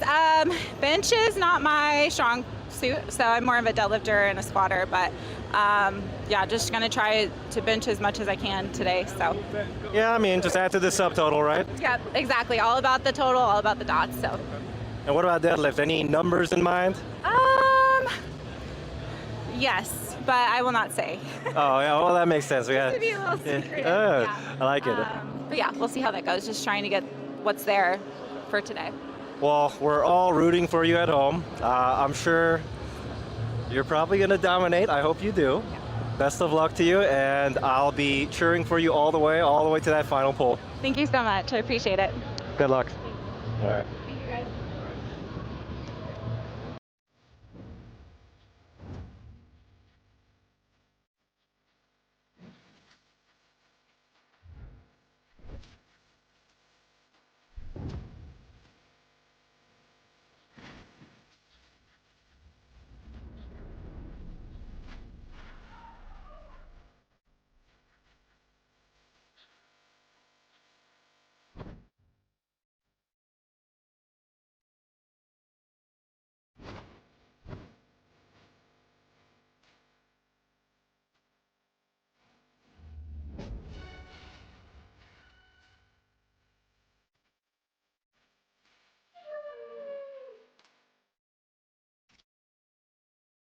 Get access to world-class coaching in real time from anywhere. Whether in a small group setting or one-on-one, our coaches are in your ear during your training sessions, watching every rep and correcting every mistake.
Ladies and gentlemen, welcome back to the 2025 USA Powerlifting Raw Nationals Championship Day 3 Primetime session.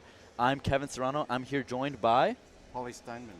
And Katie DeGuider. and we'll be walking through you guys through the attempts, the action, and everything going on here today in the primetime session.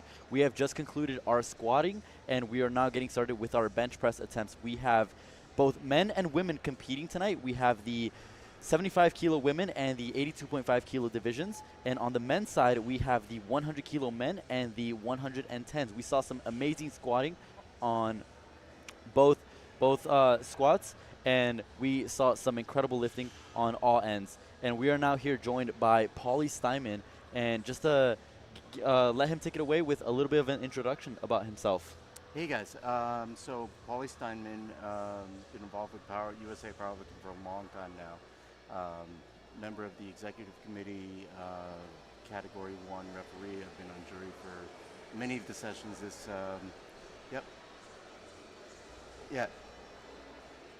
and I've been on many of the sessions for this meet so far, and I'm running for president of USA Powerlifting.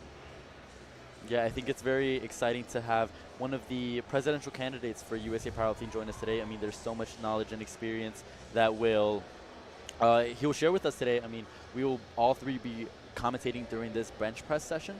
And earlier in one of the segments, we had Daniel Kim, another one of the presidential candidates, but now we are joined by Paulie Steinman, and it looks like we're just getting started with the first round of bench press, and we now have our opening attempt for Mary Happ. She'll be taking us off with 82.5 kilos. All right, and now just to kind of start out about what goes into the bench press, Kevin, you and I are both refs. All three of us are refs. Yep. What all goes into the bench press? You know, what are the commands and what are the refs looking for? Absolutely. So one of the first things is the commands. Bench press is the more technical of the lift, and it is the more, I guess if you will, complex when it comes to judging and officiating it. There are 3 commands in the bench press. There is the start, press, and then the rec command. We'll see here we have an image of our chief referee, Robin Schell, who will be giving the commands for the bench press. What the referees are looking for is for the lifter, once they unrack that bar and their arms are fully extended, the side referees are ensuring that that lifter's butt is in contact with the bench, the lifter's feet is fully flat on the ground, and the lifter's elbows are fully locked in a straight arm position. Once that position is achieved, the referee will issue the start command. The lifter will then lower the bar down to the chest, hold it motionless in the chest, and then they will receive the press command. Once the press command is received, they will lock out that bar back to full arm extension, wait there until they receive the rack command. Now, Paulie, you've been officiating for so many years. What are some of the common misses or some of the reasons why lifters might get a no lift? In the bench, there are many. Simple, as you said, Kevin, before, they need to show control in every aspect of the lift. So even something as simple as not keeping the bar motionless at the chest, not even getting a start command by having the wrong hand position if their hands are too far outside of the wings, if the butt's not there.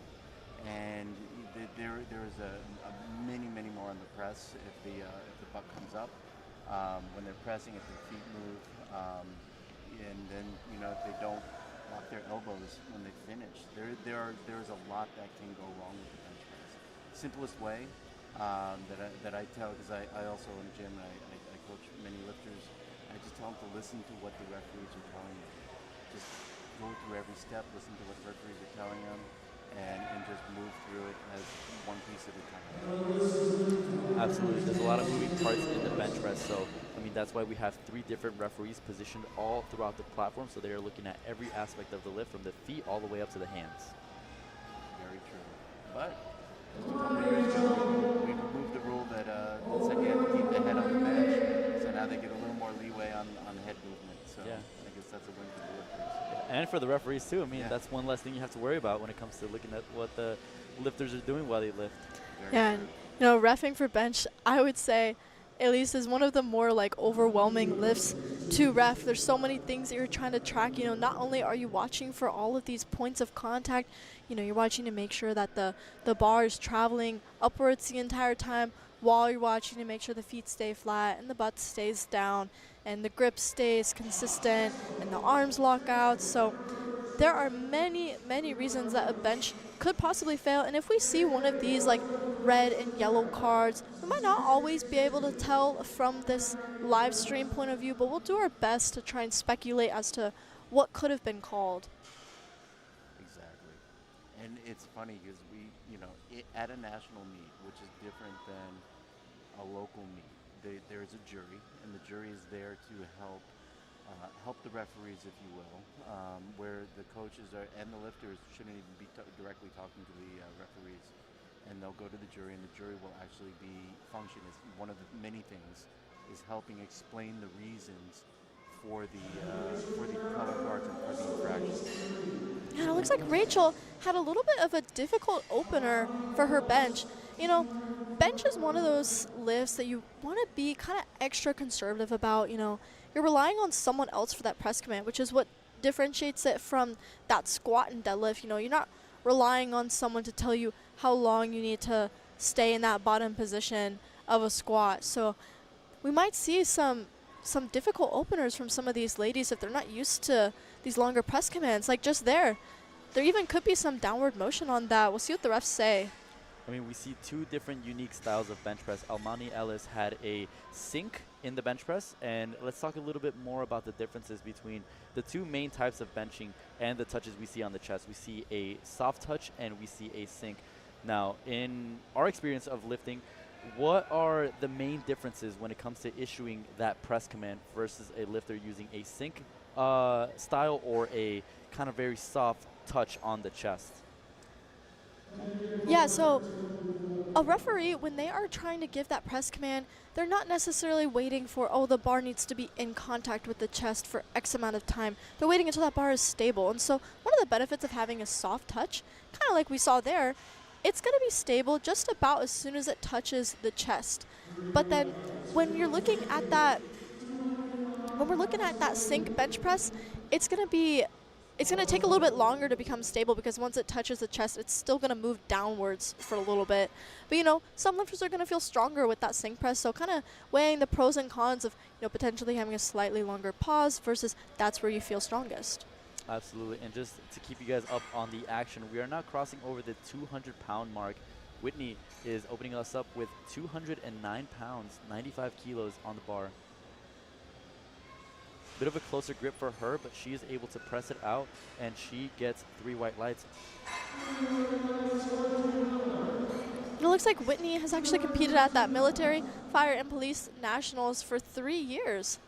Yeah, so very thanks to all of our military and armed force members who are also competing at nationals. They are a huge part to not only our country, but just being able to provide that level of experience and just diversity of lifters that we have included here in the USA Powerlifting membership base. Yeah, I think that's a really, really important thing, that USA Powerlifting, basically anybody can powerlift, and it cuts across just every demographic out there, especially our military and other special groups. But, it's really wonderful to bring everybody together at an event like Broad Athlete. Yeah, Miss Audrey Miller hits 105 cleanly. She gets 3 white lights, and following up with the action, Margaret is her competitor in this competition, 110. She'll be following her up just 5 kilos above what Audrey opened with. Let's see how this moves for Margaret.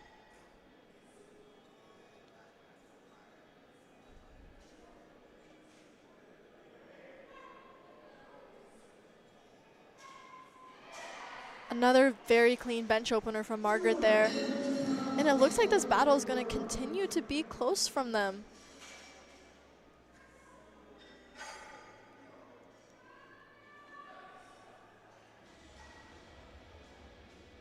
Sure.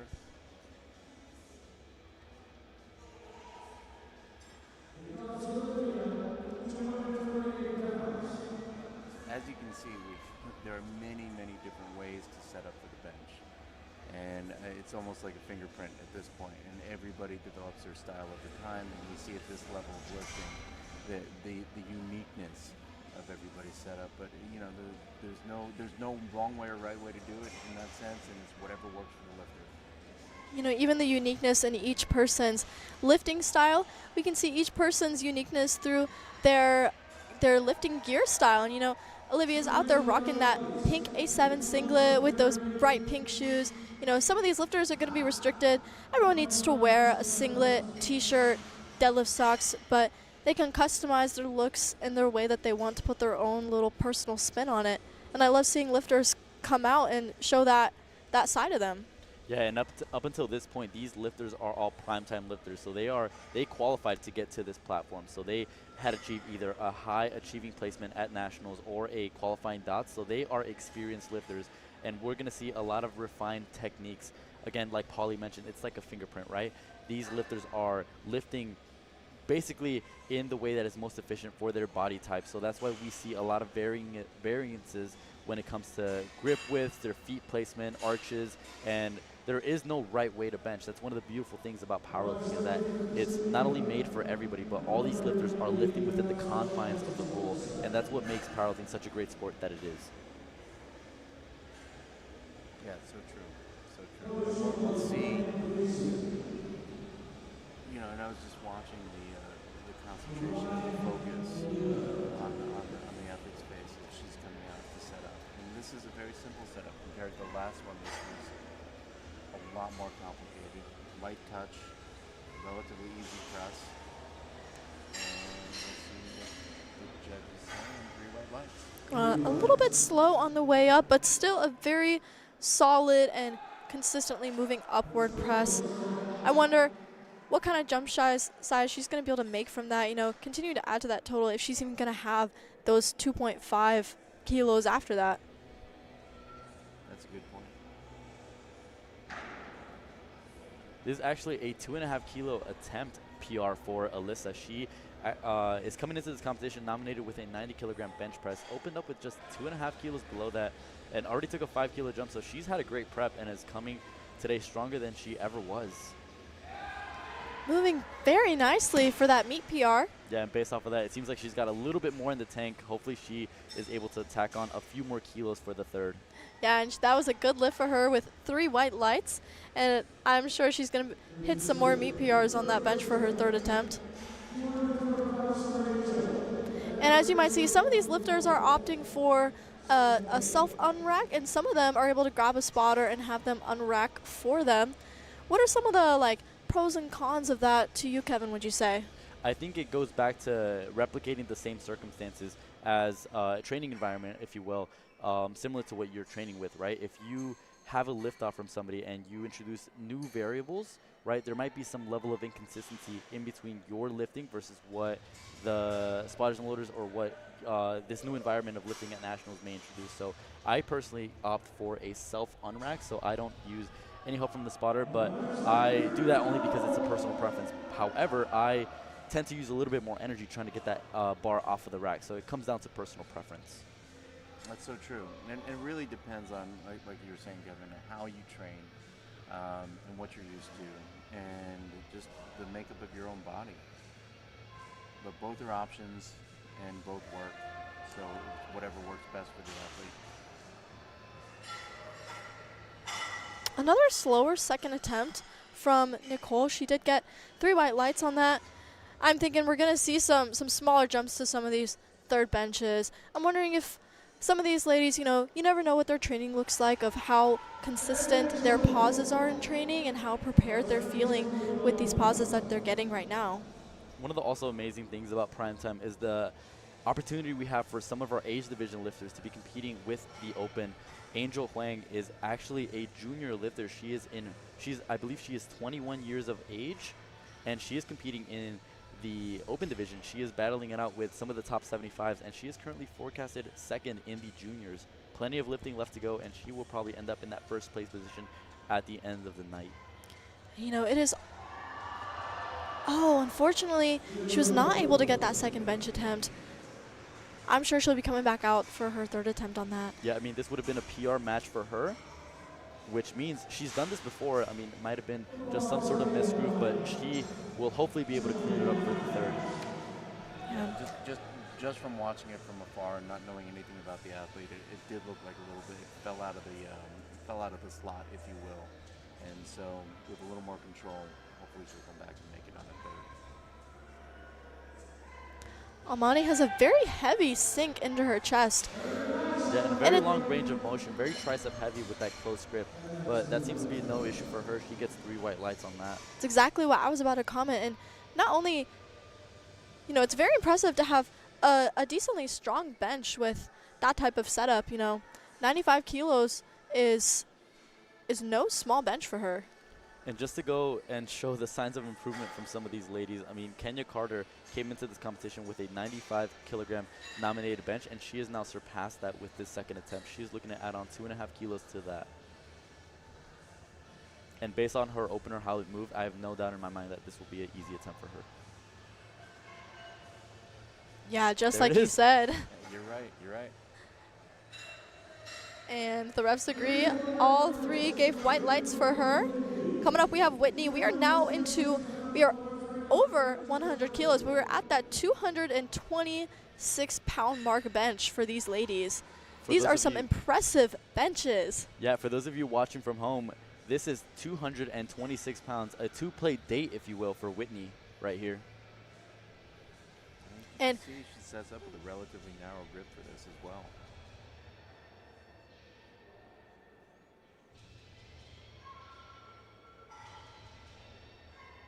Very light touch on the chest.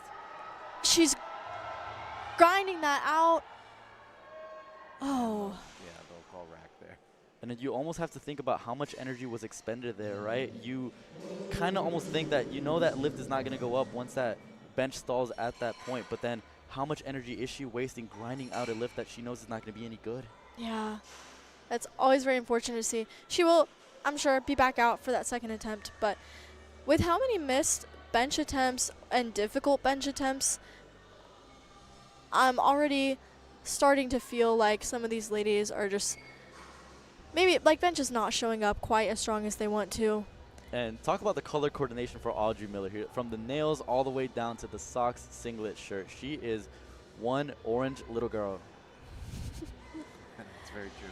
And she is. Seven's done a great job. Yeah, of absolutely. introducing so many new colors into their line, and just as you guys said before, just giving the lifters options on ways to express themselves and to coordinate and match, and just be individuals on the platform.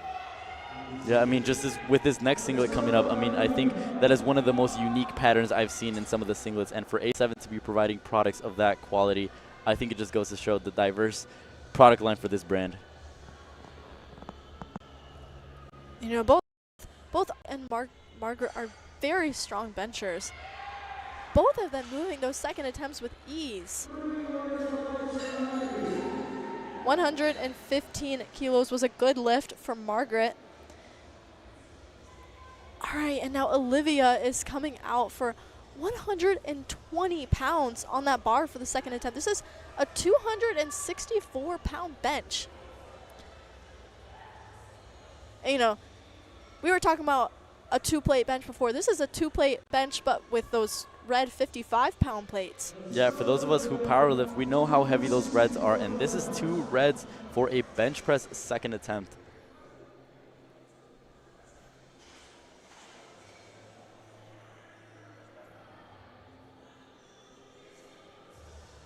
All right, she gets that lift off.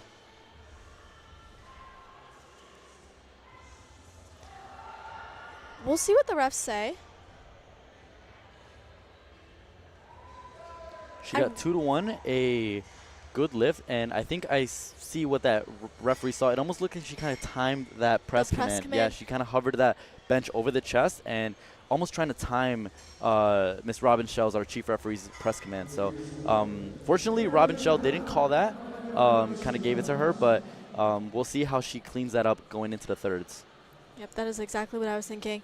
Mary Happ is coming out. We are back up to the top now for our third bench attempts for these ladies. She missed 87.5 on her second attempt, but she now has one more attempt at it.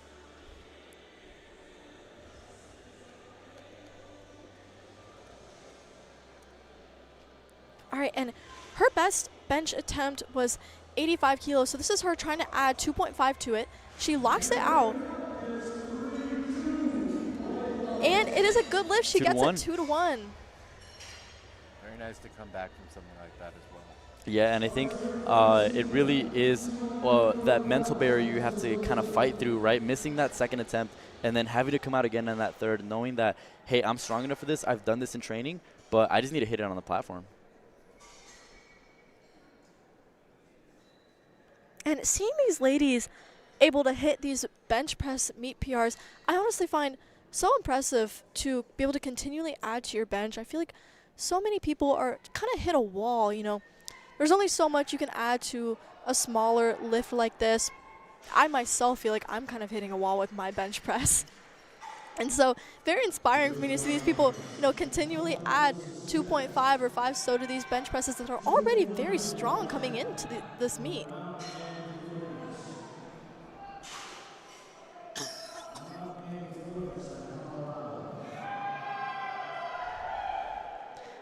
All right, and then we have Alyssa with 95 on the bar. You know, like I was just talking about, she came into this meet with a 90-kilo meet PR, and this would give her an extra 5 kilos on that after already hitting a meet PR on her second attempt. Let's see if she can get this.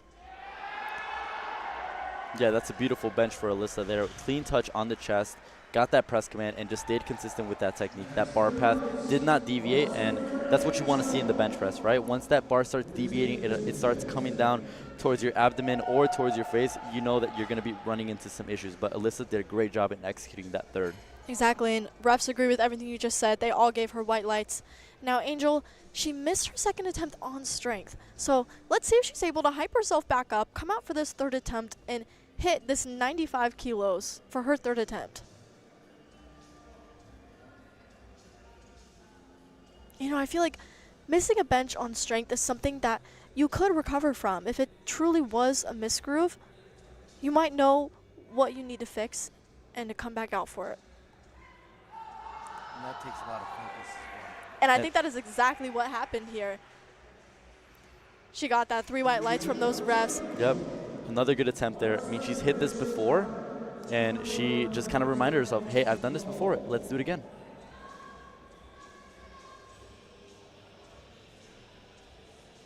$95 kilos stays on the bar for Rachel.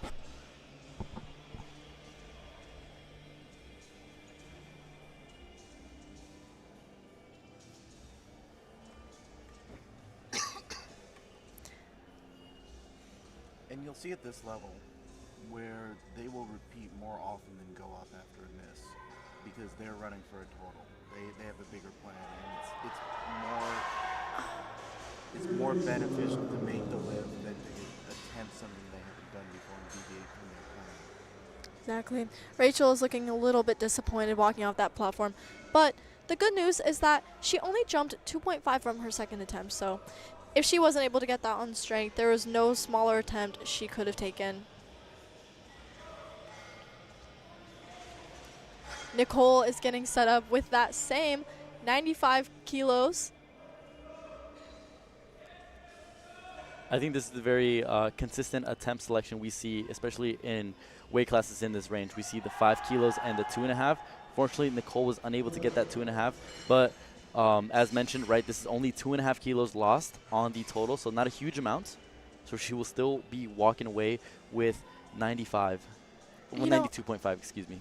You know, as like a lighter weight female myself, I find myself making 5 kilo jump and then either 2.5 to 5. But how do you think that varies? You know, what do you think we're going to see in some of these men's bench attempt selections after this? Expect to see some 10, 15 kilo jumps for some of these bench pressers.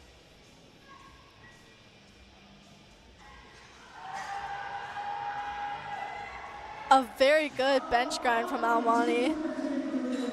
And that is a good lift. She gets that 97.5, ending our streak of missed bench attempts with that 95 kilos. And it looks like it's almost just pure brute strength getting it up. I mean, she's just kind of muscling up that lift. Exactly. And now Whitney, she had a fight with that 102.5 on her second attempt. Tried to grind it out when it just got stuck. And so we'll see if that was maybe too much for her, you know. Was she able to recover from that and get this third attempt of 226 pounds? It's going Yeah, there's some downward motion. That is always very unfortunate to see. She also had a bit of a tougher time stabilizing that bar. Again, the referees are ensuring that bar stays motionless on the chest, so I guess that caused a little bit of a delay in the press command as well. Yeah, that press command looked. And let's see here, this is her previous PR coming into this competition was 95 kilos, and she is well beyond surpassed that. She is attempting 7.5 more than what she came in nominated with. That is a remarkable increase, not only just on the total, but just for a singular lift, and it being the bench press. Come on. And that is a remarkable attempt by Kenya Carter. 7.5 added to her bench press just like that. All right, yeah, and we are now back into that over 225-pound mark. We are now have 110 kilos on the bar for Audrey Miller.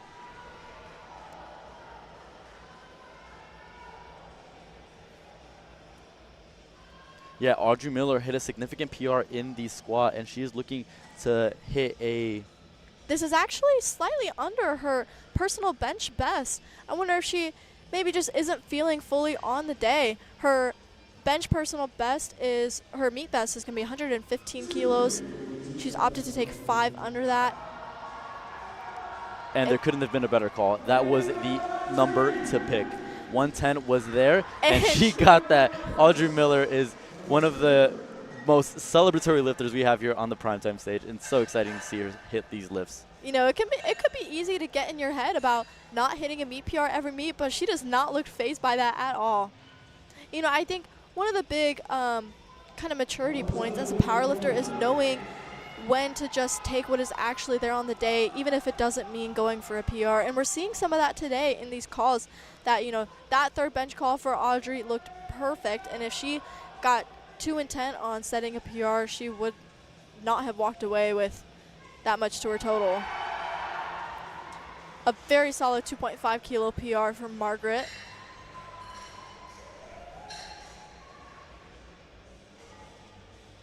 Yeah, and now we're moving back down to our 75 kilo women's class for our final bench press of the night on the women's side. Olivia, who is a 75 kilo lifter, looking to take on 270 pounds, 122.5.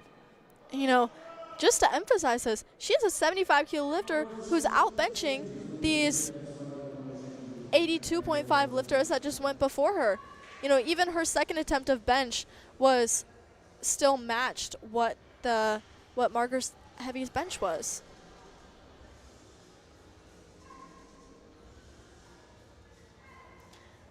Oh. Yeah, Paulie, what did you see there with that bench press? From what I saw there, she came down tentatively, and then you saw how light and soft that touch was, but she just didn't have the power in her. You could tell just right off the chest. She tried, but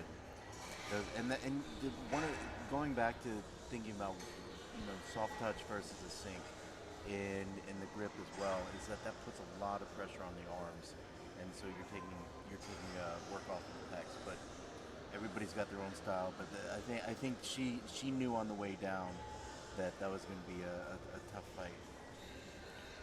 You know, it looks like I saw she almost tried to possibly time that press command again, but it simply just didn't go up.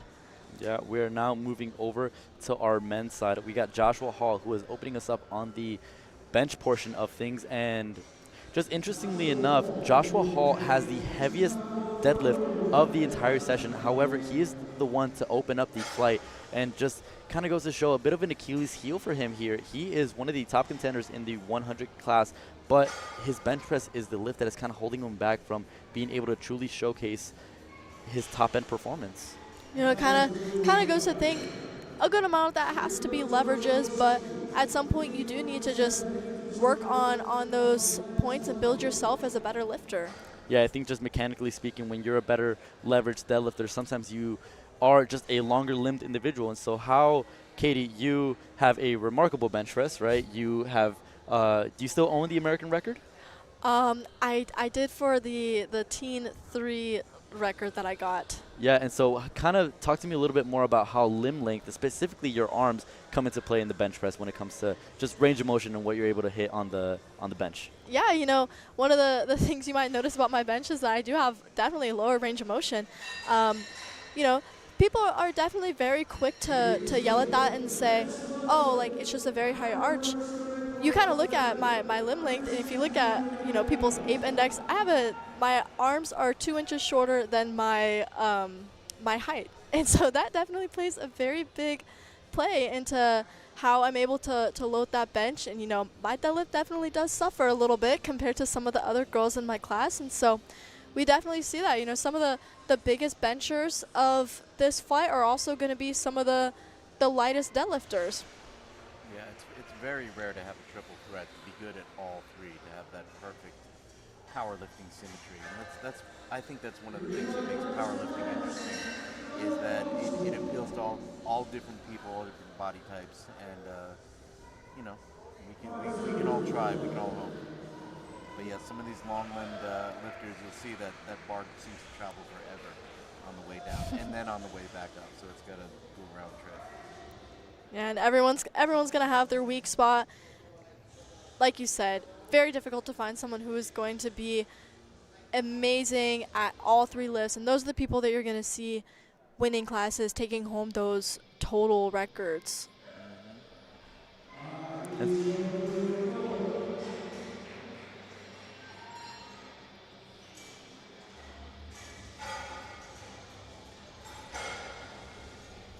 And while we continue wrapping up these openers, Paulie Steinman, I had a question for you. What is kind of the main motivation for you in wanting to run for president for USA Powerlifting? The main motivation really is this is an unprecedented time. We've had a president in place for 22 years, and this is a major change.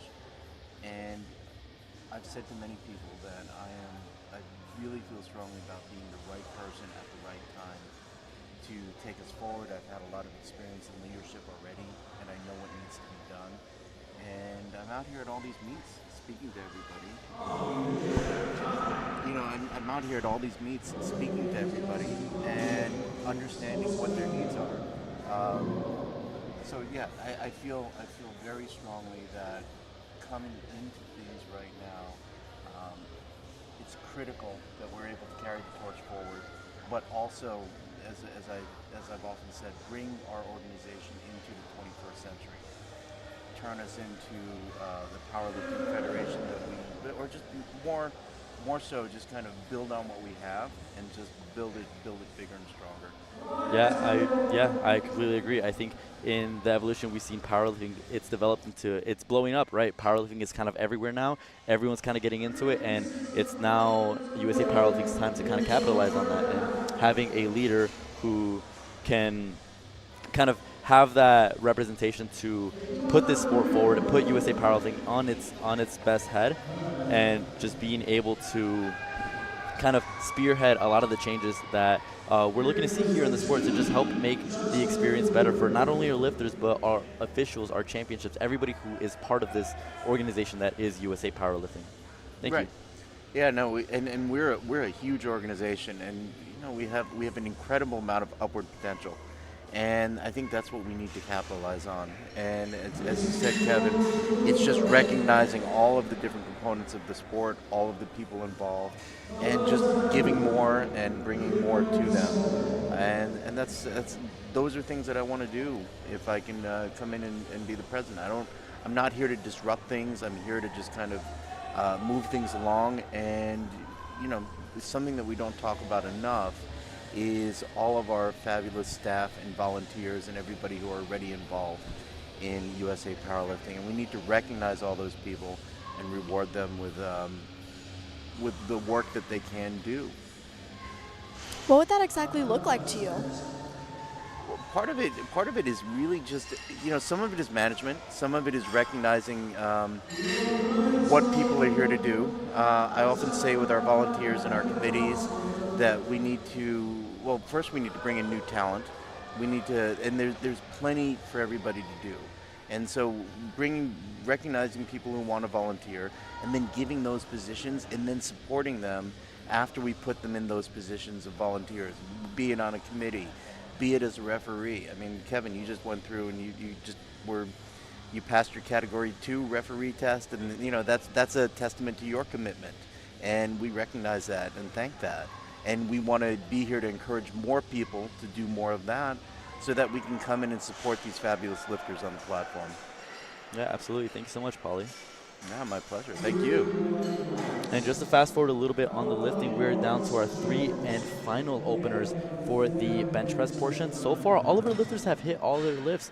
There's no missed attempts, and I mean, we are starting to see a little bit of a consistency starting to kind of start paging out for these men. These men are really here to win, and they are starting off on the best note possible, hitting all of their bench press attempts and getting all white lights. That is what we like to see.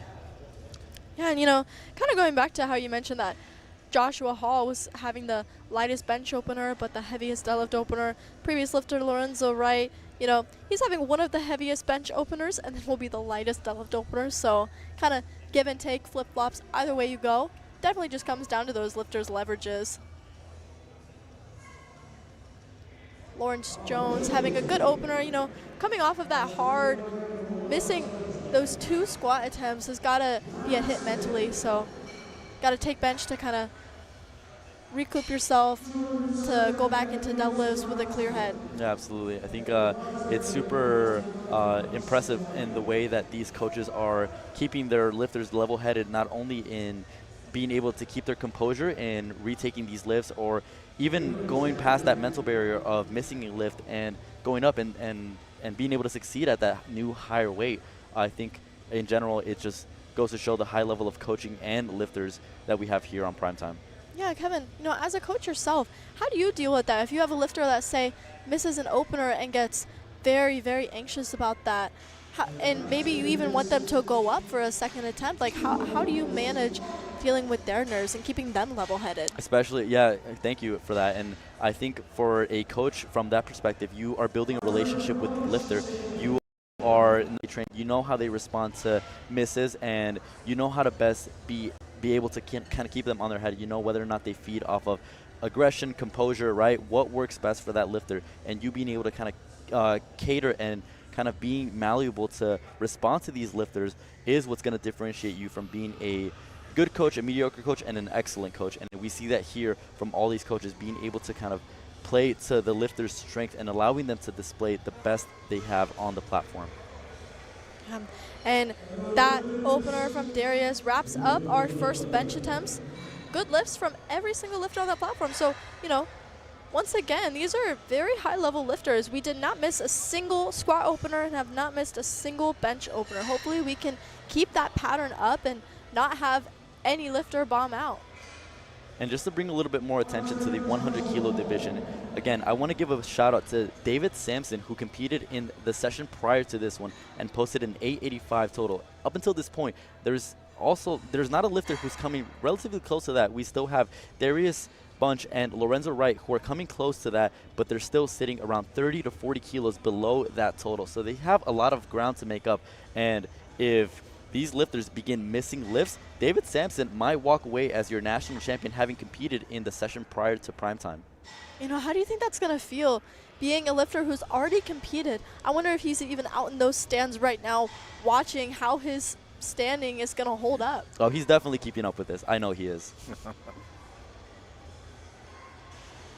You know, there's not much you can do at this point other than, you know, you don't want to wish bad on these lifters, but you want what's best for you. So I'm sure that he's just following along, hoping that he can hold as high as he can. Yeah, and that is one of the disadvantages of having lifted in the session prior. You kind of set that milestone, that marker for these lifters to beat. So now all these lifters have to do is pace for that 885, right? So all they need to do is either tie and win on bodyweight or just hit 887.5. So now they have that goal that'll make them the national champion. You know, it definitely is a disadvantage, like you said. You're not in here, you're not battling head-to-head. But I will say, it could be an advantage because you don't have someone that's forcing you out of your comfort zone. You don't have someone forcing you to pull a third dead that potentially isn't there. And so, you know, he went 8 for 9, missed a second squat, but still went up after that. And so it looks like he had one of the best days he could have. And, you know, maybe if he was in this primetime session, he might not have been able to do that if there was someone directly forcing him to load more than he needed to. Yeah, if you check on Lifting Cast, the second highest total from that regular session was 832.5. So David Sampson cleared that by over 50 kilos. So he was definitely not being threatened by anyone, and now he is being threatened by these people on primetime. I feel like I've definitely made that mistake myself of I could have loaded what I knew was there, but I instead let placing get to my head, pulled a third dead that wasn't there, and if I had just loaded something 2.5 under, I would have been in that placing that I was trying to pull for, because other people kept missing after me as well. Yeah, and that's the problem you have with chasing too soon, right? Trying to load up a little bit more on the squat, a little bit more on the bench, and end up missing lifts, right? Because if you end up missing a lift and you are now down 5 kilos, 2.5 kilos, that is an additional 5 kilos and 2.5, whatever it be, that you have to add onto your deadlift to recuperate what you just missed on the prior lift. Yes, exactly. And I'm just, you know, the anticipation is still building to see how these deads are going to play out, how these attempt changes are going to play out. Again, we're now crossing over the 400-pound mark for our bench presses. This is 402 pounds, 4 commercial gym plates being bench pressed here by Philip Posley. And he makes light work of it. Gives a little nod. I know that felt good for him for 3 white lights.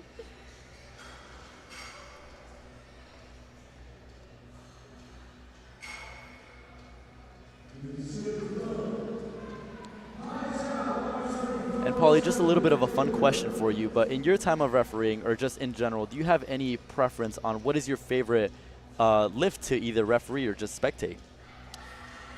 You know, it's funny. I don't have a strong preference. I think I've always loved the deadlift. I mean, it's in a way it's incredibly simple, but it's so charged with emotion, and that's what's fun. You know, as much as I have to keep a stoic face when I'm when I'm sitting in the chair or I'm sitting on the jury, I'm always there rooting for the lifters. And you know, keeping score as well, looking at the totals, see what people are pulling for, see what they're doing. But yeah, it's all of the lifts feel good. All of the lifts feel fun. It's nice to see the openers. It's nice to see third attempt squats.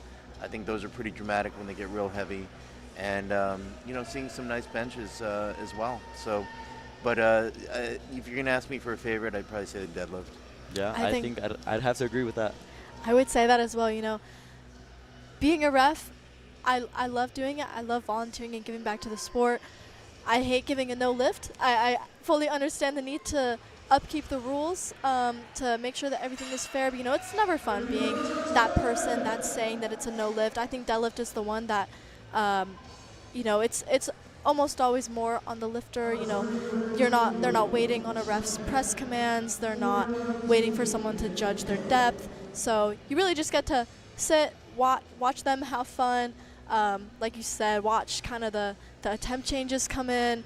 A lot of times as a ref, lifters come by and shake your hand after, show a lot of respect to the refs, which I'm sure we'll see a lot of that tonight as well. Here we got Antonio taking 190 kilos for his second attempt bench press. Pacing pretty closely to his all-time best of 200 kilos, 441 pounds, but he makes 419 move with ease. Who knows if we might see a PR match, or if he might go for that little chip and end up with a PR total tonight. Khalil has 190 kilos loaded on the bar as well for his second attempt. Yeah, I think also coming in with some of the best dreads I've seen in powerlifting.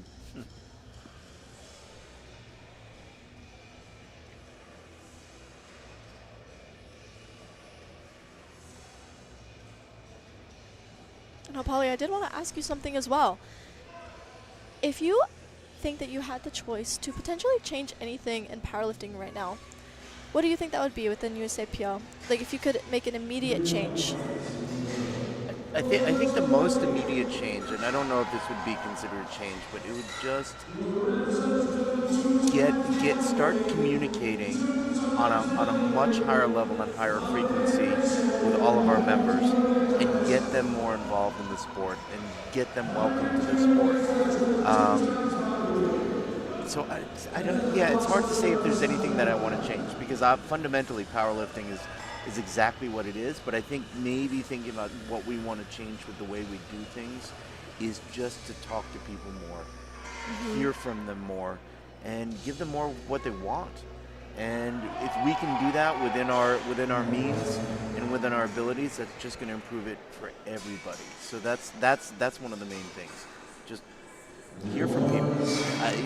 I think a very important thing, for instance, is as soon as the lifter joins our federation, we need to reach out to them. We need to talk to them, and we need to get them to the next step. Teach them how to compete in their first meet.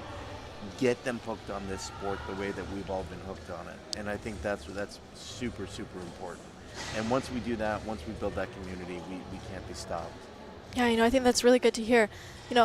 I myself, when I first decided I wanted to start powerlifting, I didn't know anything. I did rely a lot on people on my school's team, but, I didn't know what collegiate nationals was.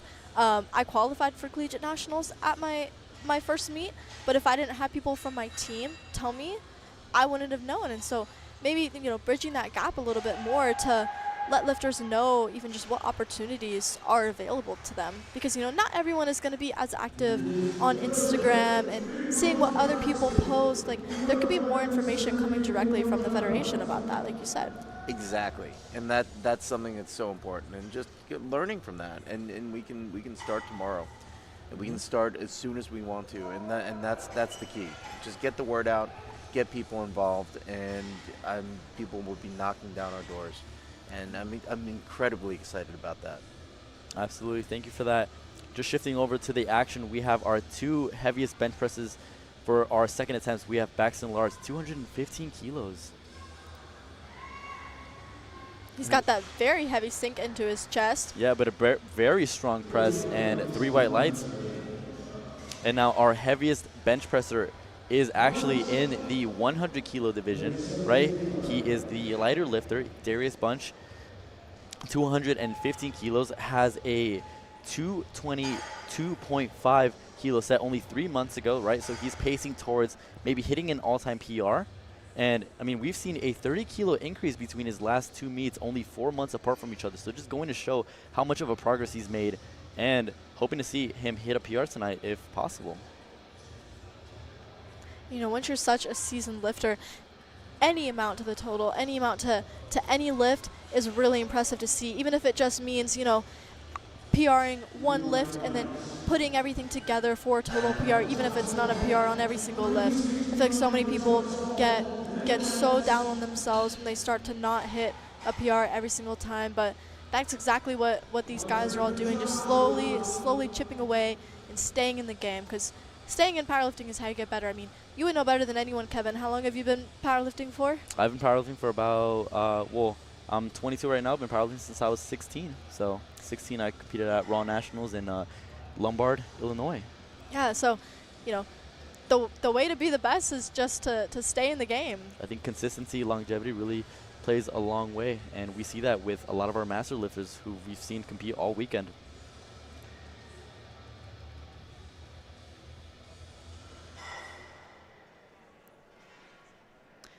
All right, Joshua Hall is looking to match his best bench PR of 167.5.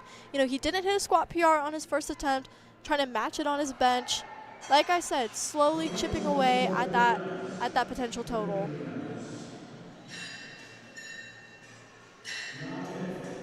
So we're talking about getting rid of the downward motion rule. The question is,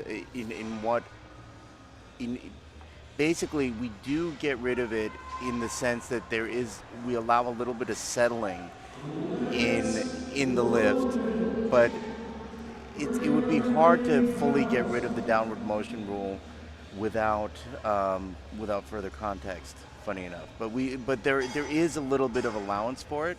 But one of the things that we look for as a referee, we look for control. And we look for control of the lift in every aspect of it. And so that's part of the reason why there is the downward motion rule. But I hear you.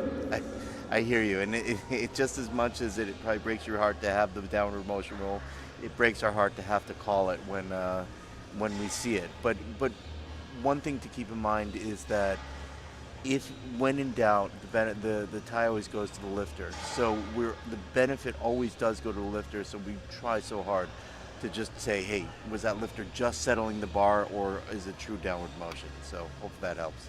Hey, I think that's one of those rules where the purpose of that rule is more so just the line has to be drawn somewhere, because you could look at a deadlift where they could. Oh, he's fighting for that third deadlift to the bench. So the line does need to be drawn somewhere. If someone is like fighting, ramping a deadlift like up and down, the line does need to be drawn somewhere. Versus whether it's just like a centimeter or so of downward motion, or if it goes down and say they double bounce their squat. You need to have some set line of how to judge a lift instead of just, oh, that was too much. But I'm going to throw something out there again, right? And now it's coming back to politics, because there is a way to get rid of the downward motion rule, and I'm not saying that it would work, but just like anything else, it's get involved, make a proposal, and if enough people voted on it, then they could get rid of it. It makes me think about the head off the bench rule. We've had it, we haven't had it, and a couple of years we got rid of it. And so if there is enough of a consensus for whatever reason, and I'm not here to say right or wrong, but the point is get involved and share your voice out there as we're doing here. And if there's enough people who believe in it, you could change the game. Yeah, especially at the NGB meeting that happens the Monday after World Nationals. Any USAPL member can attend those, right? That's correct. That's correct. And can any USAPL member propose a new rule change? They can, but one of the ways to do it also is to speak to your state chair, speak to your reps. Mm-hmm. But yes, any member of USA Powerlifting can submit a rule change or a proposed rule change, and then it would be discussed and voted on. That was a difficult bench grind for Kai. He gets it. And that was actually a 2.5 kilo PR for Kai Zhao. Coming into the competition, he came in with 187.5 and ends his day with 190. T. Justin Cooper's up next, 195 kilos loaded on the bar.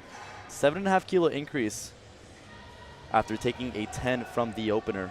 It looks like so far we've only seen one missed bench attempt. Yeah, and statistically, third benches are the most commonly missed lifts, so it's really nice to see these lifters actually hitting all of their lifts.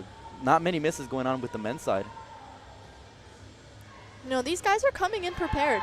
They know their limits. And T. Justin Cooper just runs out of gas a little bit on that last lift, unfortunately. Walks away with 187.5, still just 2.5 kilos below his all-time best. Looks like if he could have just taken off a tad bit more, he could have locked that out. We've got Antonio coming up. He has 200. We are now into the 200s on bench. 441 pounds. Yes, that is for his third attempt. This will be a PR match for him.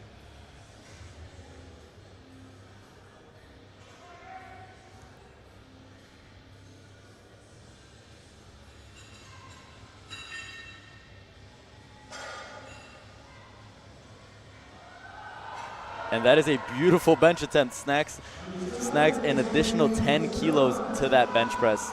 Referees say 3 white lights. All right, Paulie, we wanted to thank you so much for your time on this live stream with us. That was my pleasure. I'm happy to be here, and I'm happy to continue supporting the sport however I can. Yeah, I think just having people like you, which have so much, varying levels of experience, whether it's on the professional side, bringing in leadership knowledge base into the sport, just having you in the sport is truly just a gift to us all. Just being able to have you be a Category 1 international referee and also a candidate for president of USA Powerlifting. I appreciate that, guys. Thank you very much. Yeah, we'll recap and finish out these benches. Khalil Zaki taking 200 kilos. Honestly, it looked like he had a little bit more left in the tank for that, but he gets 3 white lights, and Khalil Zaki is looking pretty dangerous in these standings. He is one of the contenders to be looking out for. And, you know, with how finicky bench press can be, it can always be a little better to undershoot a little bit. Some people's back can get really fatigued, and if they're really focusing on that deadlift, you know, Khalil is a huge deadlifter, so he might just be trying to save more in the tank for that. Lorenzo Wright, who had an American record squat just earlier in this session, now looking to add 5 kilos more to his 200 kilo bench press.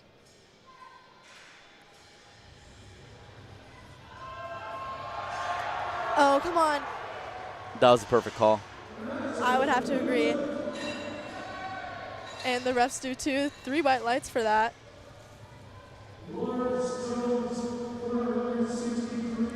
And, you know, we were talking about the bench jumps that these women were taking, and you called it exactly. We are seeing even some 10 kilo jumps to the third bench, which is 20 pounds.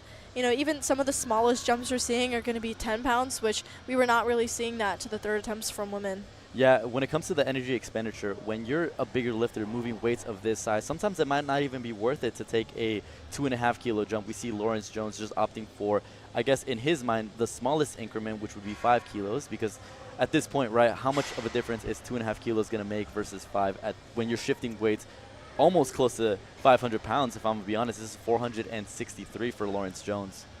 Yeah, and you know, he didn't exactly finish out squat how he wanted, but he is a big bencher. You know, this is a lift that he knows he is good at. I'm sure he's confident in it, so looking to get that third attempt. Oh.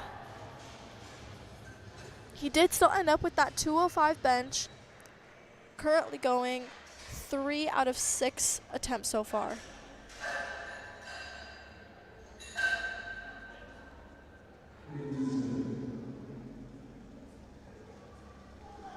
All right, and our last 2 heaviest benches will be the same weight. We've got 220 kilos on this bar. Braxton Large is coming out to it first. He is our 110 kilo lifter.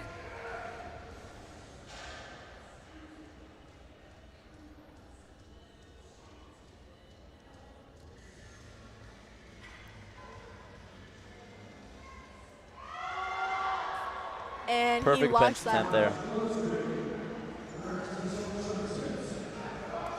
2 to 1. Yeah, very good attempt selection with these men so far. Like Kevin was saying, like sometimes you really are only seeing about 50% of these third bench attempts made, and we are far surpassing that percent today. Really just shows, you know, how high level some of these lifters are, how good of a gauge they have on their own strength, and, you know, even down to how good of coaches they all have there with them today. Yeah, I think these lifters and coaches understand the stakes here in Primetime. They know these weight classes are competitive, so they're not going to push their lifters to the absolute limit. They're going to have a little bit left in the tank because they don't want to risk missing a lift, because that'll really set you back when it comes down to the deadlifts. Yeah, same weight is on the bar for our heaviest bench of the night. 220 kilos is locked out by Darius. I think that is a very refined bench press technique, and it works so well for Darius. He gets 3 white lights. And I would say he even had some more in him after that. And with that, ladies and gentlemen, that'll conclude our bench press session. We see here our spotters and loaders are getting the bar weight ready for the deadlift portion. We'll give you guys a recap of this bench press session. For the men's 100 kilo division, Lorenzo Wright ended up benching 205, followed by, we are recapping the subtotal here. So Lorenzo Wright, after having squatted an American record of 349 and benching 205, has a subtotal of 554, followed by Darius Bunch at 552.5. And equaling him, we have David Sampson from our earlier session with 552.5. So that'll be our leaderboard there, our top 3, followed by Brian Quimson from our earlier session, and then Kai Zhao, who is lifting here in Primetime. And then moving over to the men's 110 kilo division for the subtotal, we have Braxton Large, who has a whopping subtotal of 557.5, followed by Jeffrey Perez, who lifted in our prior session earlier this morning with 527.5, and Lawrence Jones, whom we just seen compete just now, with a 512 subtotal. All right, and then back to the women who we will see for deadlifts after this break. We have Olivia as the #1 ranked 75 subtotal with a 300 subtotal. Angel at 287.5, Christina at 280, and then Patricia, who competed earlier today, is sitting at 275. And then into the 82 kilo lifters, our number 1 ranked subtotal is Margaret. She's at that 645.5, has that chip on there from that American record. Second behind her is Audrey Miller with her 330 subtotal. And then following them, we have some lifters that competed earlier today. And then after we recap this, we will go over to an interview with Lorenzo, and we'll cut to him now. Yeah.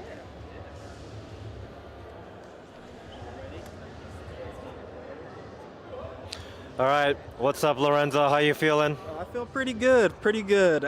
Just refueling right now, getting ready for a big pull. Well, big pull for me, so let's put that right. Oh no, it's gonna be a big pull for sure. Now I saw you hit a big American record squat.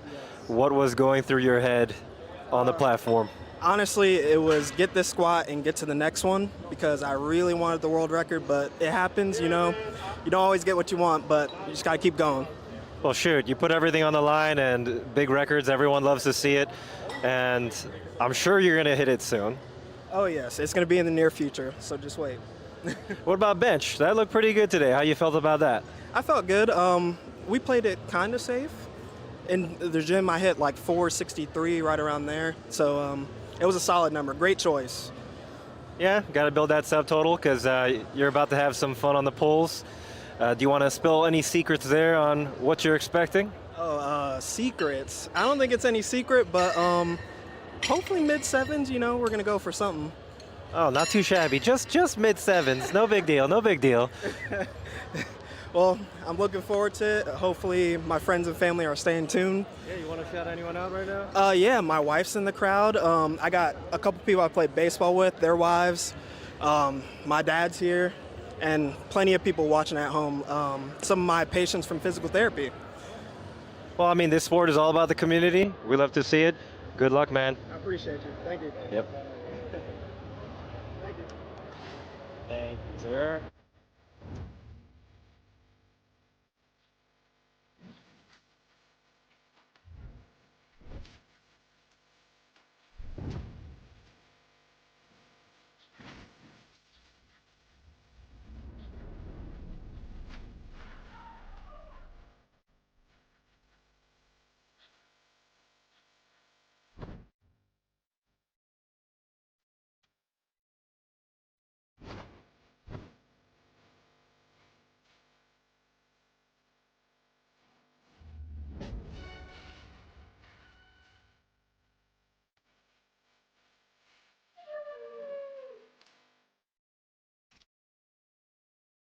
Get access to world-class coaching in real time from anywhere.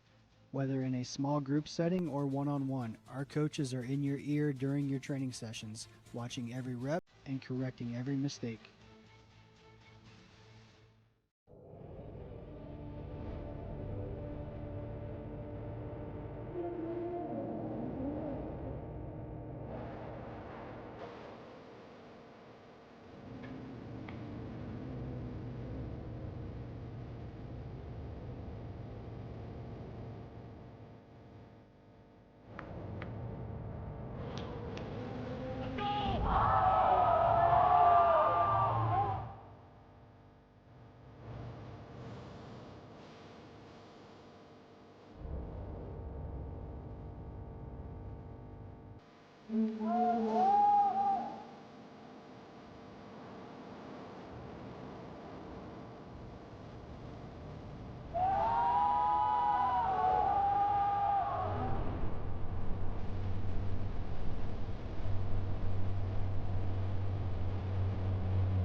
Ladies and gentlemen, welcome back to the deadlift portion of the 2025 USA Powerlifting Raw Nationals Championship. This is day 3, prime time. We are here showcasing 4 different weight classes, 2 men, 2 women's weight classes, and we'll get started with our first flight, which is all women. We will have the 75 kilo and the 82.5 kilo weight classes competing, and we, after this deadlift portion, will crown our champion for those 2 weight classes. We are getting ready to start off with our opening deadlift. Our spotters and loaders are getting that bar cleaned up for our first lifter, who is Olivia, who will be kicking us off with 160 kilograms, 352 pounds for our opening session of deadlifts. All right, yeah, Gino is getting the crowd excited, getting them to make some noise for Olivia. You know, we are just getting started on deadlifts. This is where these placings really start to come to life, and we get to start to see and predict where these ladies are going to end up. And just looking at that deadlift, right, she had, I would like to call it a bit of a misgroove. That bar started off kind of shifting a little bit forwards and back, and maybe didn't have the most ideal starting position.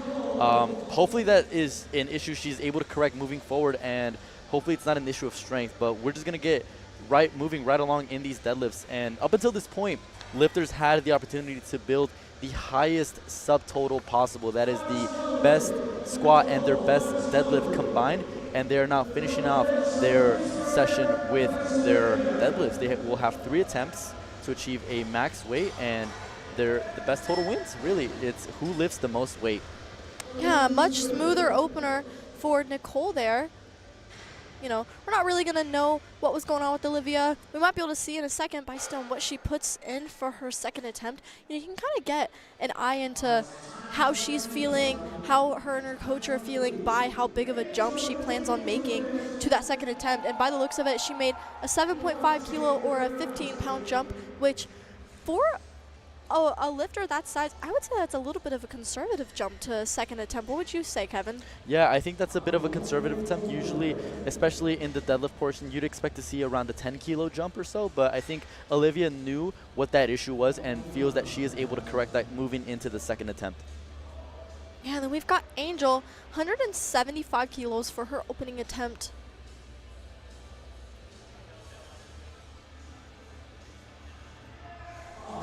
And it is a very stacked weight class here in the 75s. I mean, from all the way to 8th place, all the way rising up to essentially first, there is only a 15-kilo spread between all those ladies, some of which competed in the session prior to this one, like Madison, Amy, and Patricia.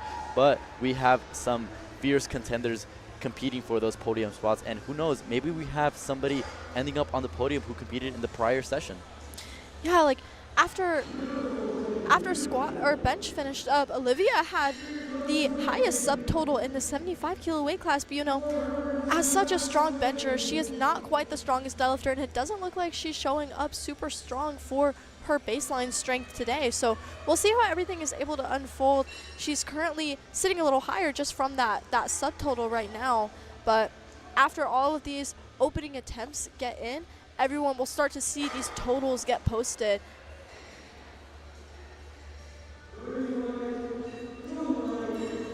Whitney coming up next, 2-1. That is a good lift. Alyssa Sayas up next, 190 kilograms on the bar. Only missed her opening squat attempt, but so far has had a perfect day other than that first attempt, and she is looking strong, opening up with 419 pounds. All right, so Kevin, Whitney got that 2-1. She had that red card from one of the side refs. What would you say that was from? Yeah, so the referees are ensuring that when the lifters lock out that deadlift, that both their shoulders back and their shoulders are back and their knees are locked. That is what's going to demonstrate to the referees that that lift is locked out. So maybe one of the side referees didn't think one or the other was fully locked out. Maybe the shoulders were a little forward or the knees were somewhat soft. So that's a bit of a correction that she's going to have to make going into the second attempt. All right, and now Rachel unfortunately was not able to get a squat on the board, but looks like she's still having a really good attitude about today. She's finishing out the meet. You know, she traveled all the way here. She got some bench on the board, and looks like she just got that deadlift opener. Yeah, I mean, these athletes train months on end to be here. And not only that, but to be here on the Primetime stage, not only did they have to qualify, but they are elite level lifters competing on the most coveted stage here at USA Powerlifting. So there is a lot on the line here, but just to finish out the meet is a good sportsmanship act to show respect to not only your lifters, but also just have some fun with it, right? Really see what you're capable of doing. It's going to leave the lifters feeling a lot better about the day if they're able to end it, getting a good deadlift on the board, even if they weren't able to get that total they wanted. Mary Happ successful with 425 pounds. We're going to move up to Christina Leingar, who will be taking us to 195 kilos, 430 pounds for an opening deadlift.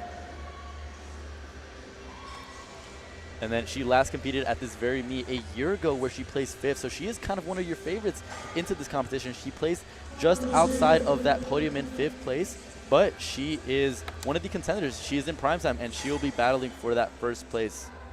Yeah, you know, and she's been improving her placing every year, and I'm sure she's looking to move up from that place that she was at last year as well. I mean, just on the forecasted placing, Christina Leingar is forecasted 1st, but Angel is only 2.5 kilos below her in the placing. So there's definitely a lot of lifting left to go, but we'll see how this story unfolds. All right, we've got Audrey Miller getting hyped up by Gino right now for her opening deadlift attempt. Yeah, we got the heavy hitters from the 82 class coming up next.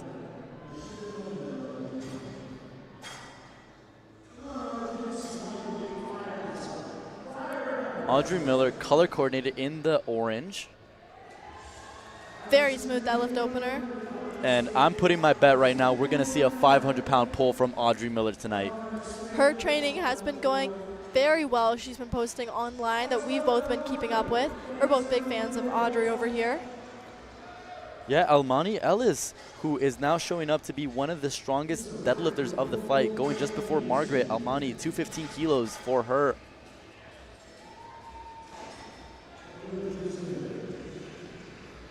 And the lift is good for her.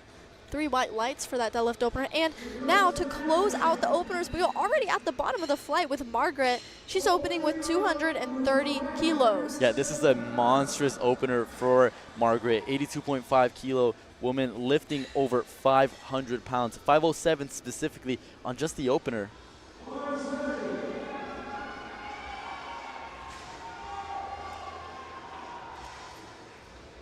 You know, her best deadlift attempt is 243.5 kilos.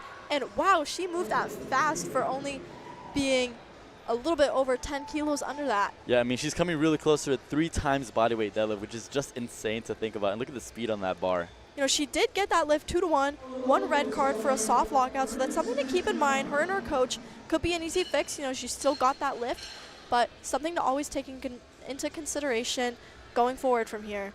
We're back up to the top with Olivia, 167.5 on the bar. Like we said, she was #1 in that subtotal, but has moved down to 7th in that forecasted place after these deadlifts are going in.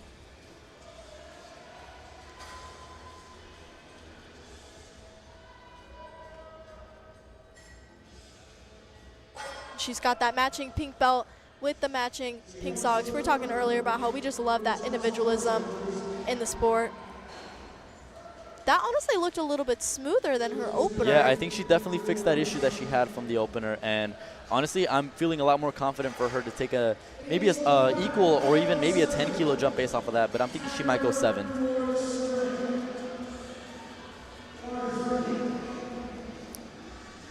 And if you guys watching don't know, lifters are allowed up to 2 deadlift attempt changes. So once they put these 3rd changes in, they'll be able to change them up until the bar is called loaded. Now, Kevin, what are some of the reasons that these lifters are going to change their 3rd attempts? I mean, these lifters are totaling practically the same weight, so they're going to be looking to see what their opposition is hitting, whether or not they miss or hit an attempt. It's going to really come down to the last pull, whether or not you have to pull an extra 2.5 kilos to beat your opponent on body weight or just surpass them on the total. It's going to come down to the last pull, and every single lift is building towards that final 3rd deadlift. Angel successful with 185. Pretty sure 3 white lights. Let's see it here, and it is.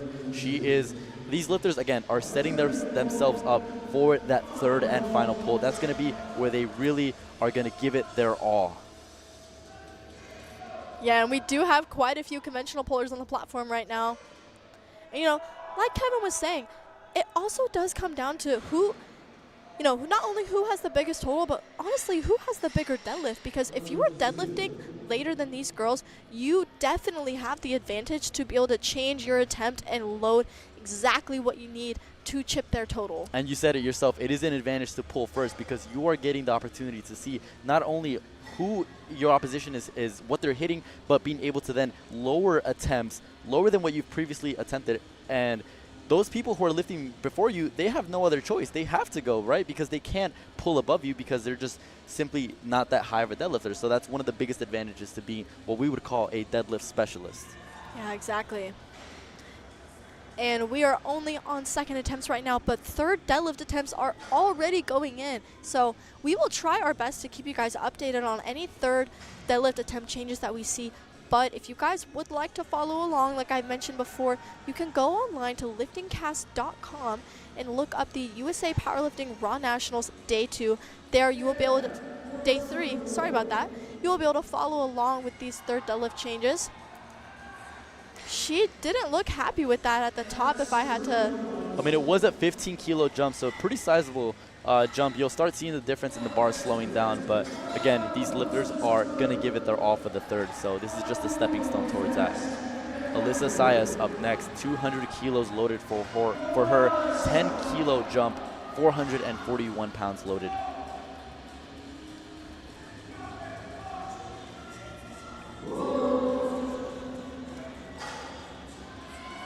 Right, and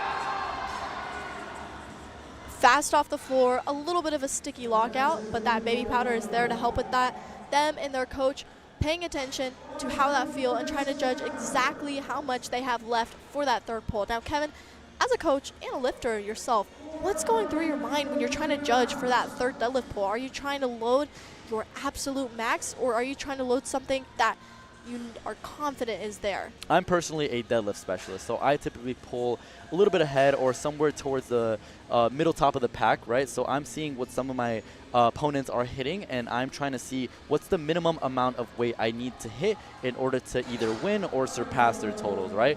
I'm not looking to necessarily pull a PR if I don't have to.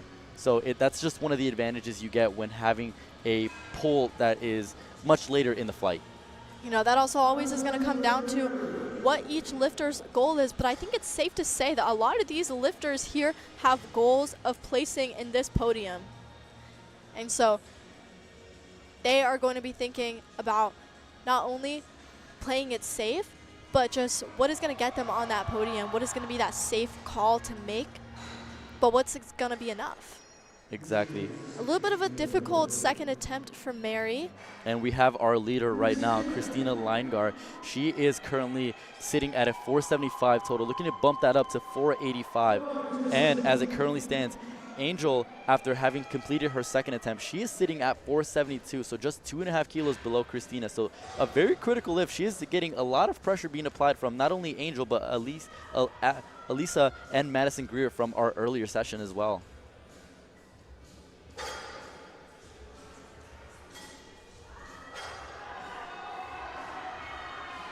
And I don't know, Katie, how much do you think she has left in that? I mean, it was a good lift, so I'm going to say around a 5-kilo jump or so. But, you know, people can always put in fake thirds. That is definitely a play that some people will do. Put in something to maybe scare other lifters into putting something heavier. So I wouldn't be surprised if we see something more than, say, a 5-kilo jump, and then she might even change it, lower it back down once she starts to see what other people are going to pull. Yeah, we see it here on Lifting Cast. She actually put in a 215-kilo third attempt. Who knows if this is the actual attempt she'll come out for, but that is what they put in for the third. And just a reminder, folks, lifters are allowed to change their third attempt deadlift up to 2 times. However, they cannot lower their weight from what's already loaded on the bar for that round. And so what that means is, say, for example, right now we have 225 kilos on that bar. If a lifter originally had, say, 230, they would have to load at least 225 if their lot number was higher than the lifter that just pulled. and Audrey Miller, our heavy hitter from the 82.5 kilo weight class, in a close battle with Margaret, applying that upward pressure towards her. I mean, Audrey Miller is from the outside looking in for this top placement, but based off of this pull of 507, she is looking to battle.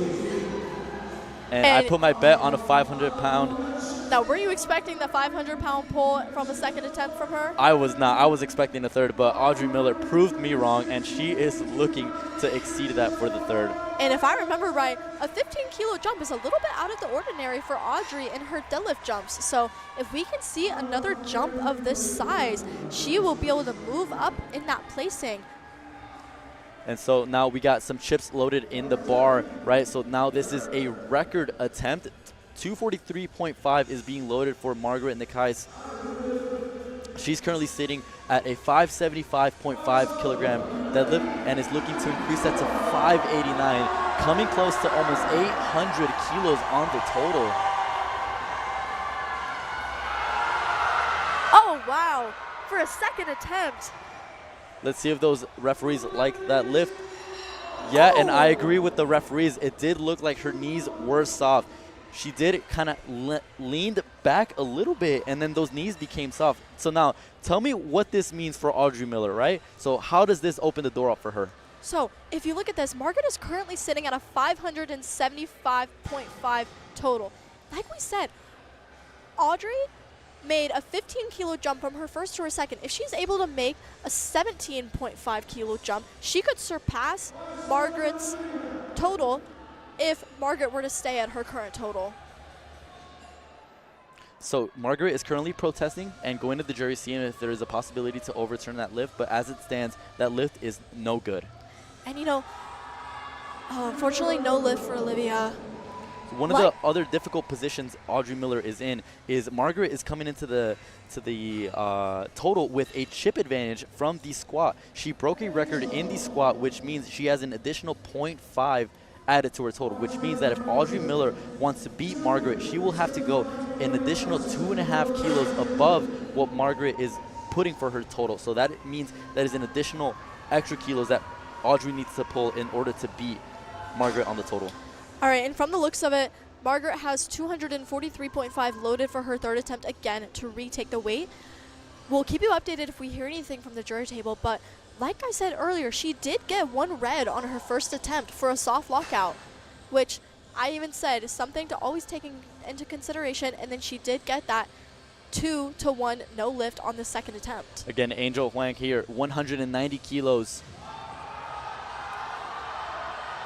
She locks it out. We'll see if the refs think that that is a good lift. This will put her total at 477.5. She will not be contesting against Christina Leingar, who has a 485 total from her second attempt deadlift, but she is trying to put up the highest possible total to fend off Elisa Sayas and Mary Happ, from trying to pull into that silver medal position. But as it stands, Angel Huang is your silver medalist.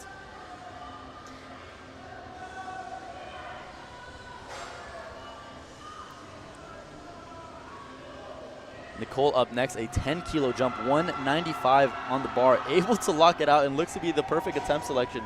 What do the referees say? That was a good lift for her. All three refs said that was a good lift. White lights all around. All right, Whitney is coming out. 2.5 kilos are being added to that bar up to 197.5. Currently standing in that 10th place position for 75-kilo woman.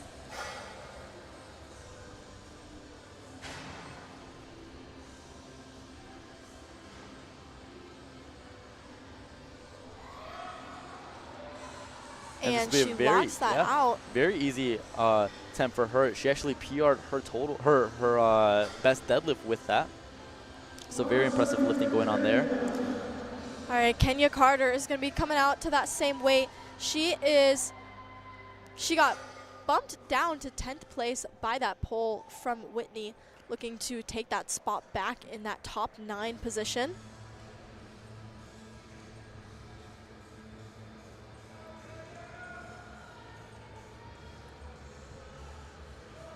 And she's pulling. She locks it out. She looks happy with that. It looks honestly about the same speed as her second attempt. And that was a good lift. Now, Rachel is coming up. She went up 5 kilos. And one thing to keep in mind, if she didn't bomb out on squats, she would have been a very top contender for first place. I mean, it just kind of goes to show the shakeup and just the unpredictability of what can happen here in Primetime. We're here thinking that Rachel's coming in as one of the favorites, but after the bomb out on squats, she is now not in contention for any awards, and that just opens the door for all of these ladies to swing in and hit that top podium position in the top 3. She is still here, finishing out that day strong with a good attitude. And she locks out that lift. Oh, can she finish it? Kind of shrugs it up a bit, but let's see what the referees say. That's 3 white lights. That is a good lift. So unfortunately, that deadlift will not be registered to her since she did not get a total, but she's still here having a fun time and will hopefully get that depth down and then get that deadlift again at our next comp. Call it a gym PR, if you will. All right, after Rachel, we have Mary Happ. Same weight on the bar, 205 kilos. She's currently in that 5th position, trying to, Unfortunately, it will not go, and she will be still walking away with a medal, ending in the 5th place position. So now Alyssa here has the biggest opportunity. She is a much higher puller than Angel, and she will now be looking to pull from 3rd place, swap her bronze to silver, and bump Angel down back into that 3rd place. So she will be looking to total 480 kilos, 2.5 more than what Angel currently has totaled. You know, this is exactly what we were talking about. Alyssa has that advantage of having a bigger deadlifter. She saw what Angel totaled and is trying to chip it right now, and it looks like that's what she's about to do. And ladies and gentlemen, your silver medalist, Elisa Sayas, is your 2nd place winner. 3 white lights. That could not be a better finish for her. And a bit of a victory lap here for Christina Leingart. She is going for 215 kilos, a 10-kilo increase from her best deadlift. This will put her at a 495-kilogram total. You know, she's already secured that 1st place with just her 2nd attempt deadlift with a 485 total. If she gets this, she'll move up to that 495, remain that 1st place spot, and be our gold medalist in the 75 class.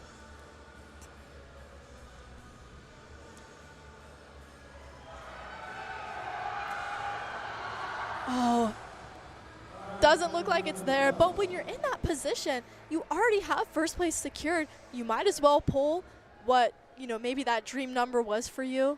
And just to give a quick recap, we have Christina Leingart, Elisa Sayas, and Angel Huang, who are your top 3 medalists in the 75. We are now moving over to the heavy hitters, the 82.5 kilo women. Starting off, we have Almani Ellis, who will be going up to 507 pounds, 230 kilos loaded up for her.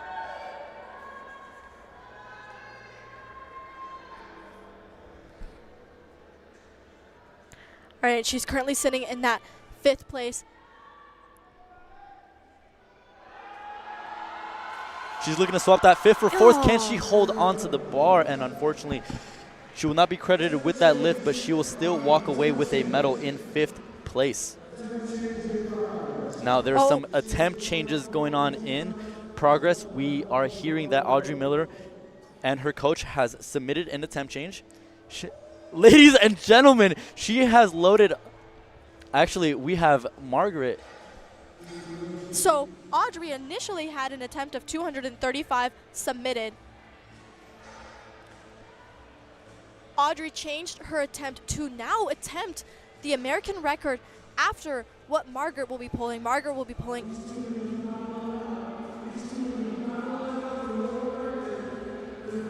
Yeah, so Margaret will be attempting and retaking her record, and Audrey Miller will be attempting 2 kilos above that.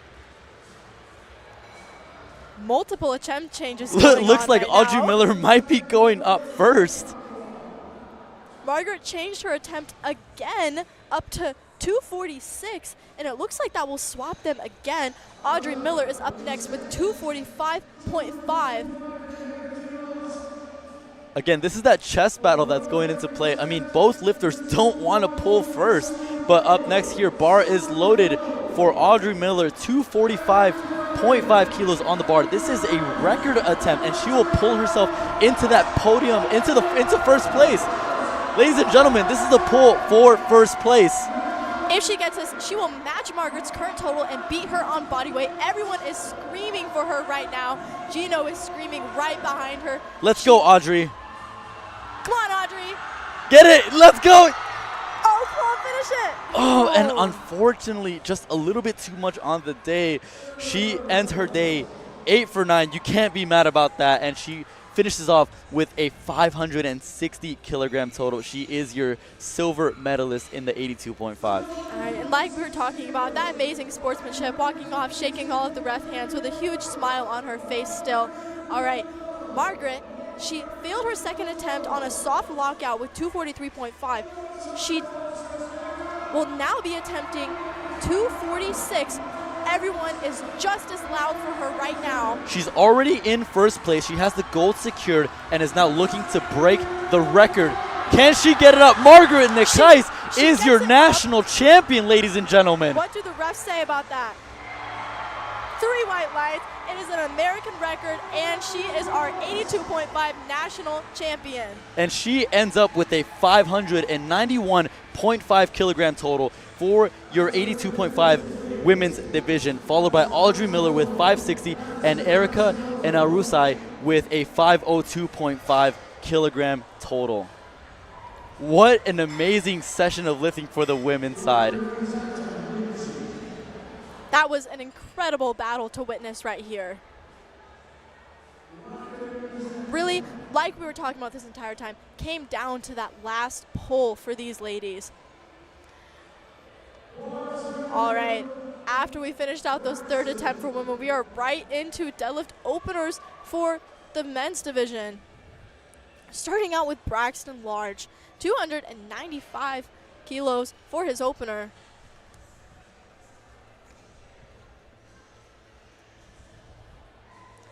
Very nice, as an opener should look for him. And 3 white lights, all of the refs agree.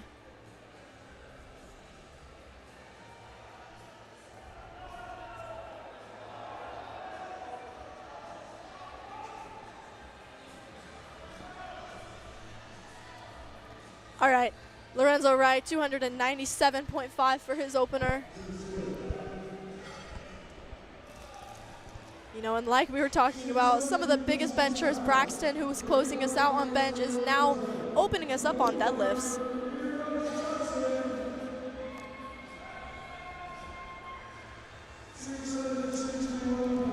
Justin Cooper up next. 300 kilos loaded on the bar for him.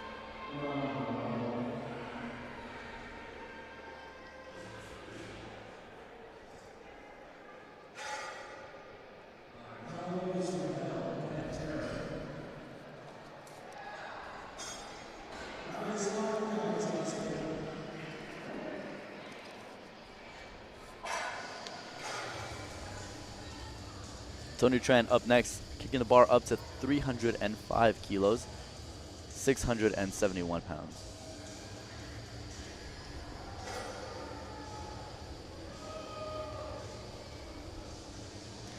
And Antonio Tran, maybe he didn't stick out as much in the squats, but he is really starting to shine through on these bench and deadlifts where he really excels.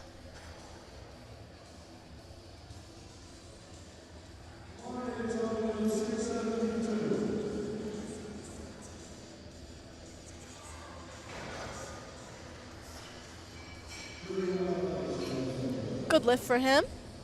And I just want to take a second to note the 2 lifters who competed in the 110 kilo division in the prior session. We had Curtis Farmer and Braden Naus. And Braden, who's actually a teenager, both holding off pretty steadily in 3rd and 4th respectively as of now.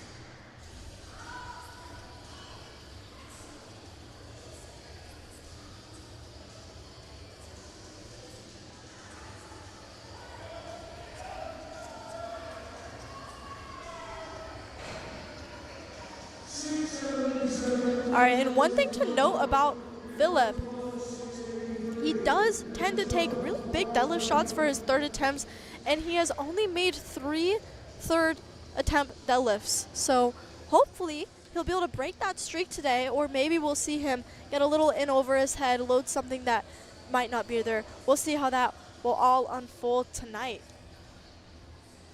Darius Bunch opening up with, oh, this is Lawrence Jacobs coming up. Looks like the order might have gotten a little messed up there. Yeah, it should be Darius Bunch. I saw Lawrence Jones. All right, Darius Bunch is now out for his 310 kilo opener. And what I was saying, Darius Bunch is opening up with just 10 kilos below his all-time best. So maybe he's made some significant deadlift increases, or maybe he's just opening pretty heavy. We'll find out right now. I'm going to take a wild guess and say that he has more than 10 kilos left in him today. Yeah, I'd say he's probably looking at around the 330 deadlift for today. And that was a good lift for him as well.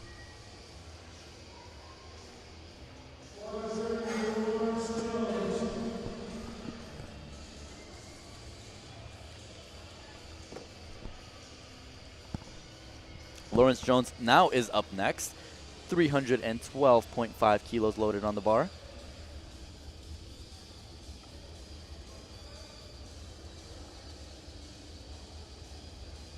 Lifter out of Mississippi from Blue Mountain Christian.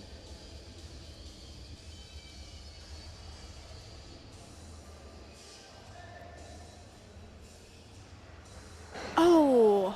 And just lost a little bit of his balance there. I feel like he just kind of leaned back a little bit, tried to overextend himself in the lockout, and just lost balance there. Let's see this replay real quick. Hopefully that's something he's able to come back from. Yeah, it's almost like it moved too fast, and he just wasn't able to catch that weight at the top. Yeah, and as funny enough as it sounds, I do see that a lot. So many lifters, maybe they show up a little stronger than they were expecting, and they don't actually, like, they aren't prepared for the bar to move that fast. George Obaseki up next, 325 loaded for him.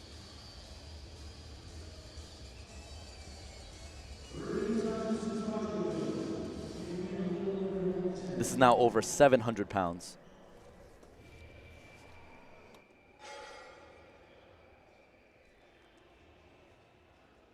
Very fast and very efficient with that double overhand hook grip pull.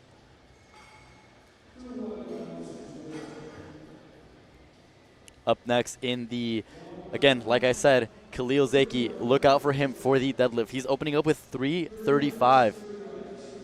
And so far, Khalil Zaki's had a perfect day, not missing any single lift.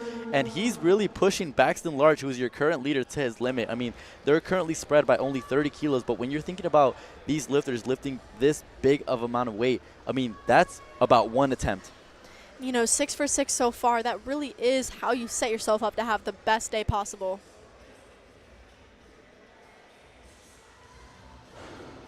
You know, like we said, he is showing up, looking good on that platform, specifically wearing that A7 polar singlet, you know. Absolutely, and just based off the openers, it is now just 12.5 kilos spreading Baxton and Khalil.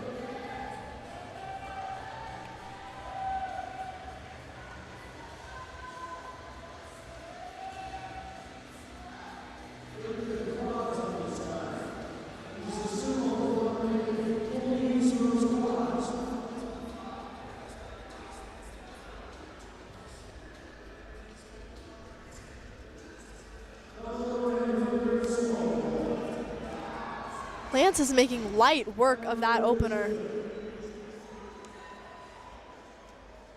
And I just want to take a quick second while the spotters and loaders are getting this bar changed up for our next lifter, which is Kai Zhao, to thank our sponsors, A7, for being just one of the great supporters of USA Powerlifting meets. They have a booth here at the championship and are supplying of all the spotters and loaders with their gear that they are wearing on the platform. Just super incredible to have A7 as a sponsor for USA Powerlifting.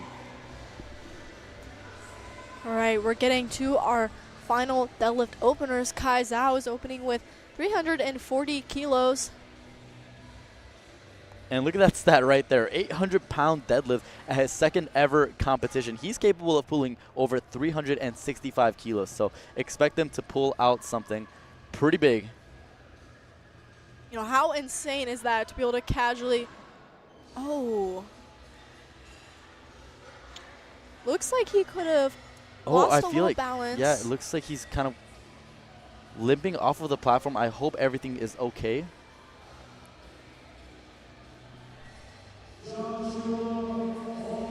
Joshua Hall up next, who didn't have as high of a bench press compared to all the other guys, but is standing out in the deadlift, opening us up with 345 kilos.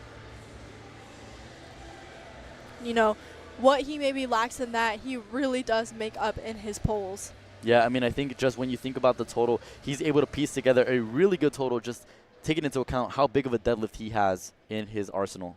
You know, even just looking at his leverages sometimes, he really looks like someone who is made to deadlift.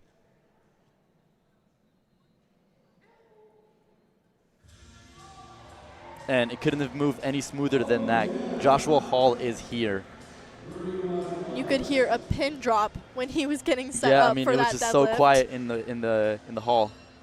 Everyone here kind of recognizes sometimes that really like focus and intention that lifters sometimes need, especially for an opener like this. Now, coming up next, we have Baxton Large, who will be kicking us off with the second attempt. He had he's a subtotal guy. He had a crazy squat, an incredible bench of 485, but is now, his Achilles heel is the deadlift. He will be the first one to go up in his weight class, but however, he is the leader, so he will have to put up the best possible deadlift he can and then just have to wait. He will have to face Khalil Zaki, George Obaseki, Lance London, right? These guys will all be trying to gun for his #1 spot, so it'll really come down to the final deadlift as these guys in the 110 will be pulling for his spot.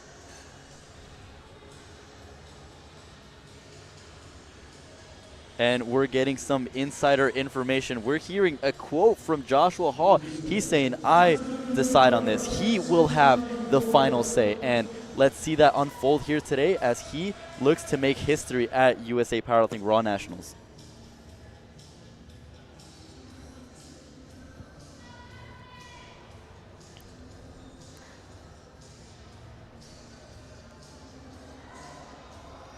Justin locks out his second attempt.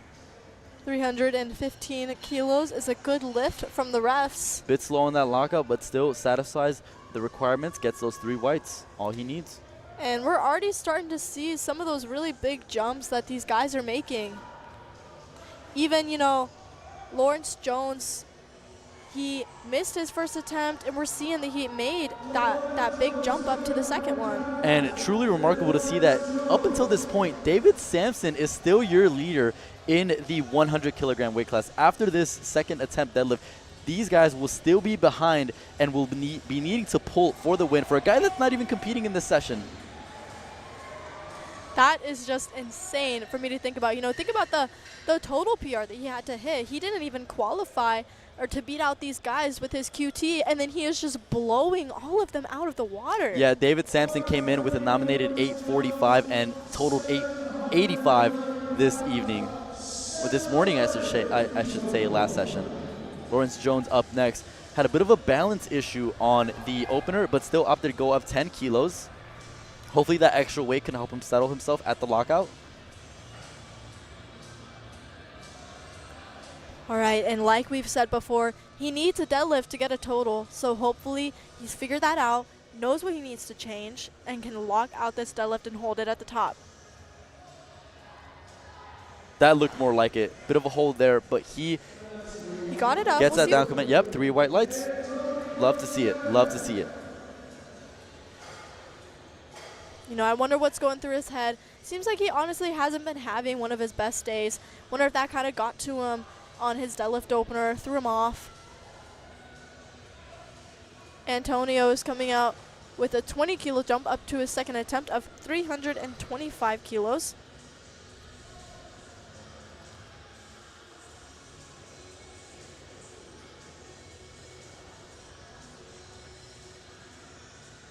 Again, currently sitting in 10th, looking to move deeper into that top 10 position. This will put him in 8th.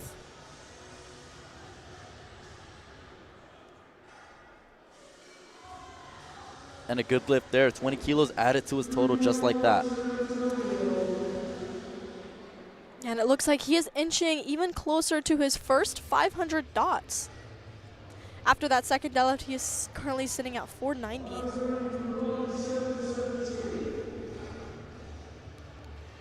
Same weight is remaining on the bar for Darius Bunch.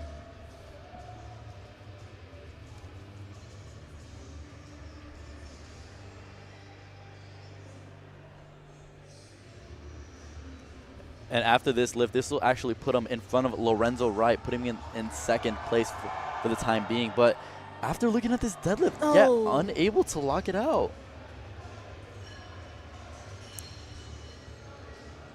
Darius Bunch is still your third place contender. He is sitting 32.5 kilos ahead of Joshua Hall, who still has left to go.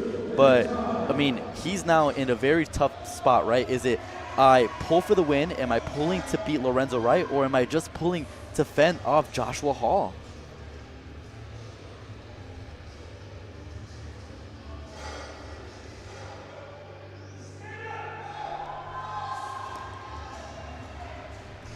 Philip Hosley up next with a easy 327.5.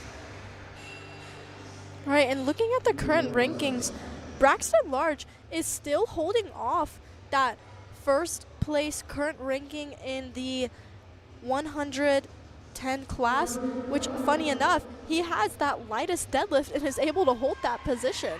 Yeah, Kai Zhao coming up next, capable of a 365 over 800-pound deadlift, but has been dealing with a little bit of cramping. That's why we saw him limping off the platform during his opener.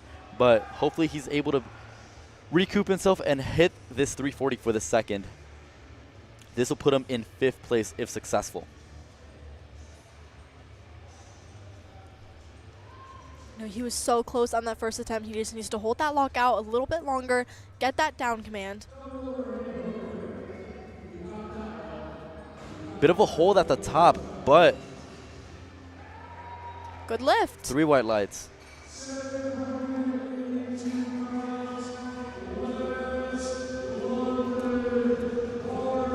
Watching that back, definitely did have a hold at the top, but he showed that he was able to hold that. That was just a fluke on his opener, and he is ready to go for a heavy third deadlift.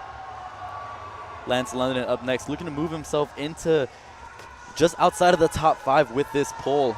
And he needs that hype from the crowd. He's getting them riled up for this second attempt. Again, he's one of the big pullers in this session, so he's going to have one of the final says in the 110s.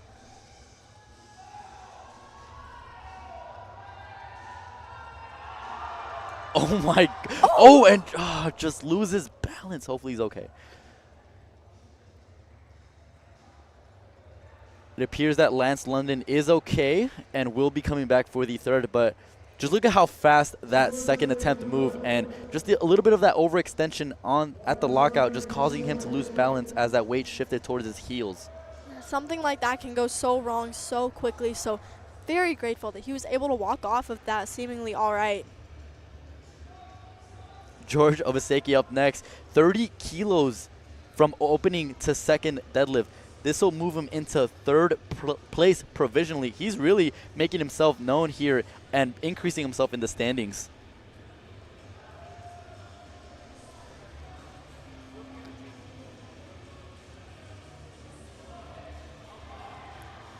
Very nice. He looks happy at that lockout with that. And that will be a good lift.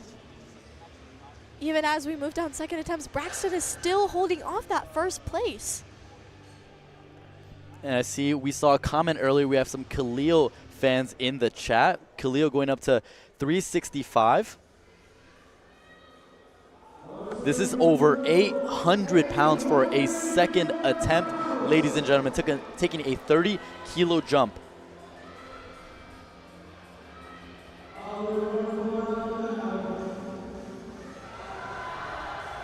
And that is no issue for Khalil Zaki.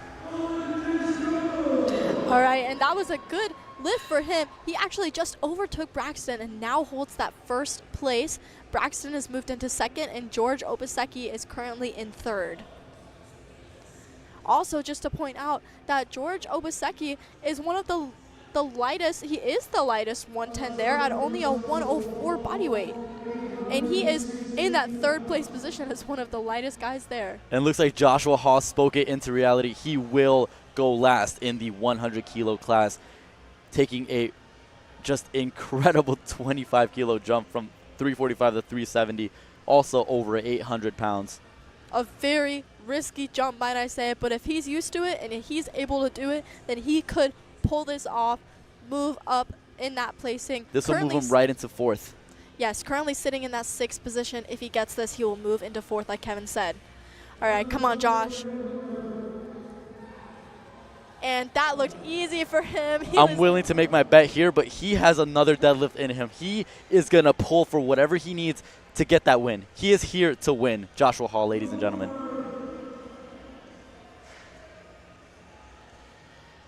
We are now back to the top of the order. Justin T. Cooper will be your first guy up, 322.5.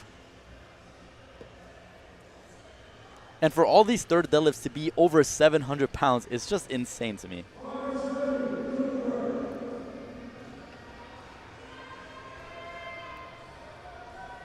All right, we are already coming to a close, taking these third deadlifts, and like I've said before, we're going to start to see some of these third attempt changes come in.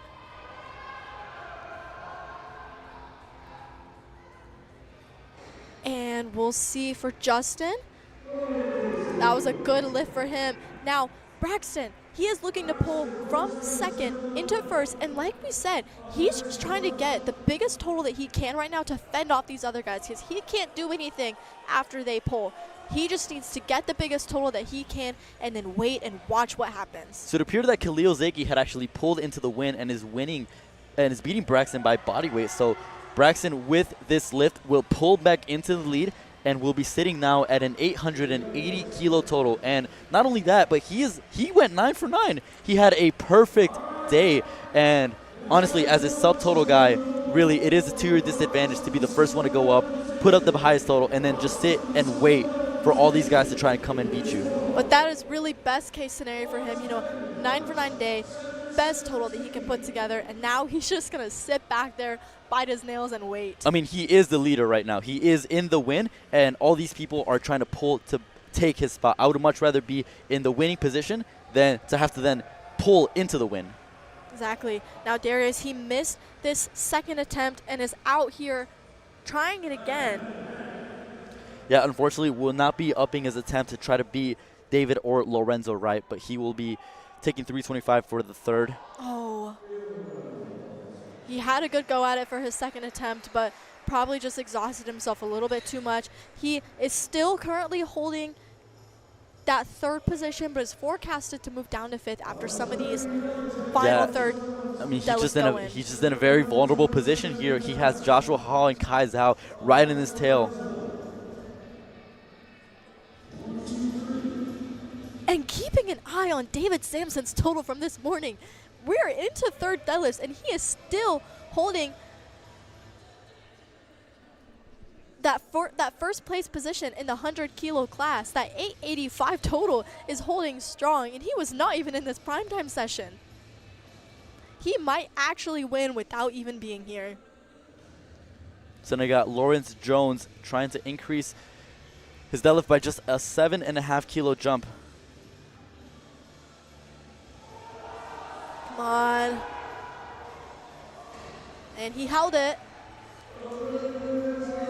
That's a good lift. Yeah, Might not have been the day that he wanted, but he still finished out pretty strong. Yeah, you said it there. Lawrence Jones didn't have the best day going 5 for 9, but he's still sitting in 4th, and he's still just in that medal position, but he still has several deadlifters left to go in Antonio Phillip and Lance London. So there is a lot of lifting left to go. Moving over to the 100 kilo class, Lorenzo Wright is trying to pull for the win, trying to beat David Sampson, who competed in the session prior to this. This will put him at an 886.5 kilogram total, trying to beat out Sampson's 885. All right, come on, Lorenzo.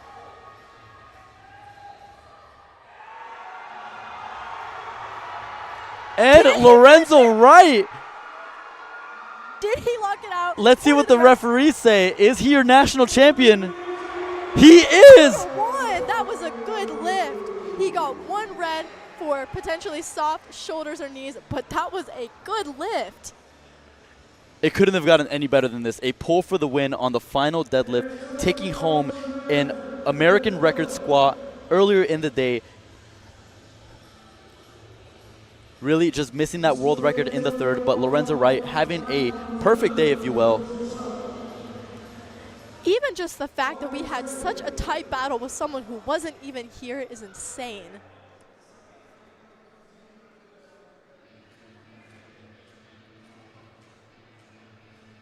Up next, we got Antonio Tran trying to sneak his way into 5th place, trying to bump off Curtis Farmer, who competed in the prior session. This will put him at an 840 kilogram total. All right, come on, Antonio. Oh! Let's see if the referees call him on that up and down movement. Yeah, and they do. Unfortunately, it is a no lift. Antonio still finishes off in the top 10 in 7th place. It is very unfortunate that that slight little bobble is what cost him his lift. All right. Philip Posley has the same weight on the bar, currently in 8th place. If he gets this, he will move up into that 6th place position. All right. Come on, Philip. Gino is... Oh. Yeah, just couldn't get that proper starting position off the floor. I blame the spotters for gluing that bar down, but that is just me. All right. You know, this is the biggest stage. If you have a chance to pull for that position, pull that big deadlift PR, yeah, this is the place to do it. We hear Gino in the background. Attempt changes are going down, and it looks like as of now we have Kai Zhao, who will be attempting 370 kilos. We will wait until we get the official number.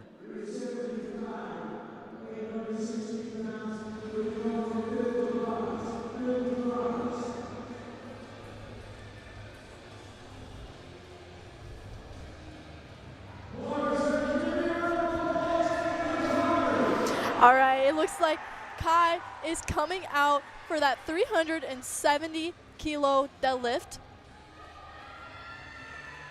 This will put him at an 865 kilo and wedge him right into that 3rd place position, trying to bump down Darius Bunch, who had just finished lifting as of this session.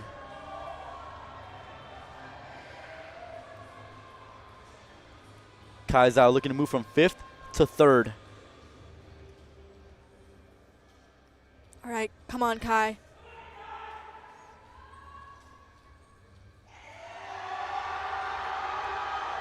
He locked it out. Can he hold his balance? Very long holds at the top, and the referee saying 3 white lights. He is your 3rd place finisher. He's currently holding that 3rd place, but if some of these next deadlifts pan out the way they're supposed to, it looks like he's forecasted to be in 4th, but as of right now, he is in that 3rd place position. Nothing he can do now but hope his total can fend off these other guys. Coming up next is going to be George Obaseki, 372.5 kilos. This would move him into that 3rd place. This is he's looking to put his total at 872.5, which will wedge him into 2nd place, beating Khalil Zaki, who has still left to go. Khalil Zaki is currently sitting at an 870 kilo total, but with this, George will move to an 872.5, wedging him above Khalil.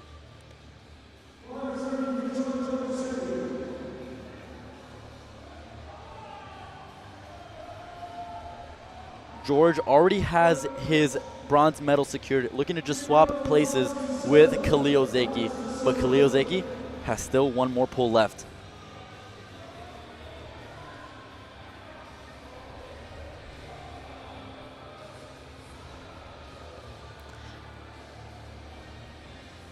All right, he is taking his time getting set up. He can only do this once.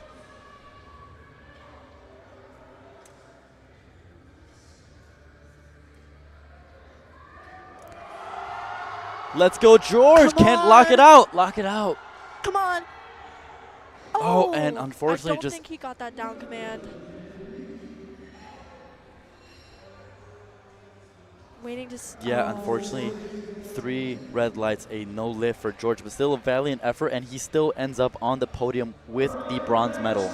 That was so close. If he was able to hold that lockout just a little bit longer to beat that. Look at Lance London. What is he attempting? He's attempting 380.5. He is going for a world record attempt, trying to move himself from 9th place all the way up to 3rd. He is trying to go from nowhere near the podium to end in that bronze medal position, knocking out George, who just missed 372.5. And it looks like we're going to have someone else attempt it right after him. We will have a 380.5 attempt from Lance, followed by Khalil, who currently has 381 entered right after him. So if he gets this, he will have to hope he can hold on to that record from someone else.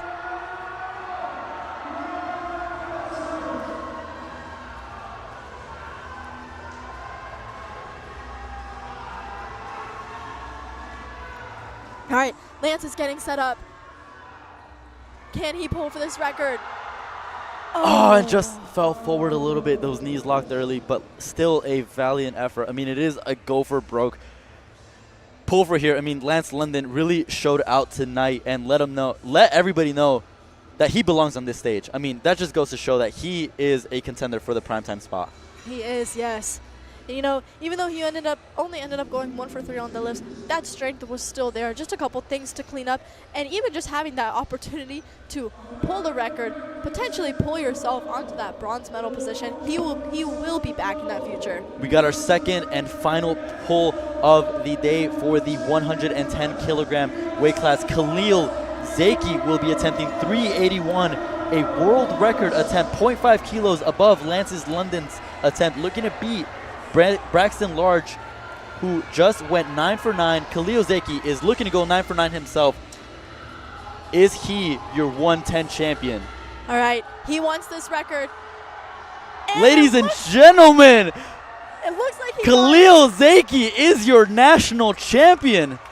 381 kilos. And that gets 3 white lights. Not only is he our national champion, but he's walking away with that American record as well. 9 for 9. 886 kilo total. You couldn't have written a better story. Both first and second place go 9 for 9, and it really came down to the last deadlift. How much better can it get from there? It really is insane to see how long Braxton was able to hold off these guys while opening the flight on deadlifts. All right, we are not done yet. Like Joshua said, I will decide on this. He will be polling last. Currently sitting in 5th. He's looking to move himself from 5th to 3rd. He knows that Lorenzo Wright and David Sampson are out of reach, but Kai Zhao had a remarkable 3rd attempt of 370, and Joshua Hall said, no, I decide on this. I will write the story. I will pull myself into that podium spot.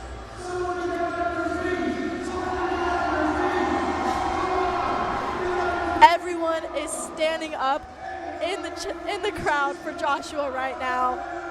This is the last lift of tonight's session. Joshua Hall has the opportunity to make history here. American record attempt, pull for the bronze medal. People are standing on top of their seats out here yelling for him. He needs the crowd to get up for him right now.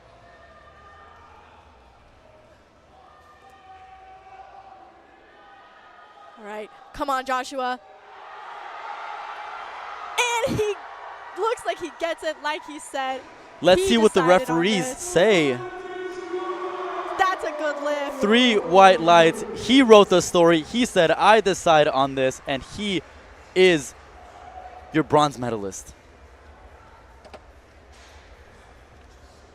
Ladies and gentlemen, that'll conclude our lifting for tonight's primetime session. Here is a bit of a recap of what we just saw tonight.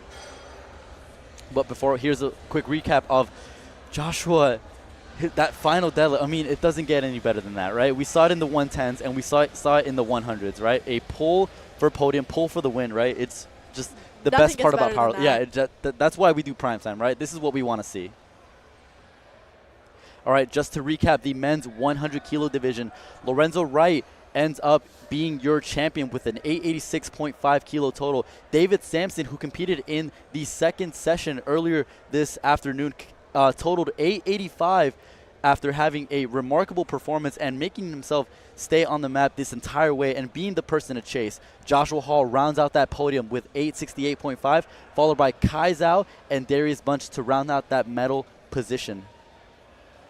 Moving over to the 110 kilogram division, we have Khalil Zaki with a remarkable 9-for-9 win and your champion. He totals 886 and is your champion. Baxton Large followed up with 880 in the standings, and rounding out the podium, George Obaseki with 855. Follow that, we have Lawrence Jones and Curtis Farmer. Curtis, who competed in the session prior to this one.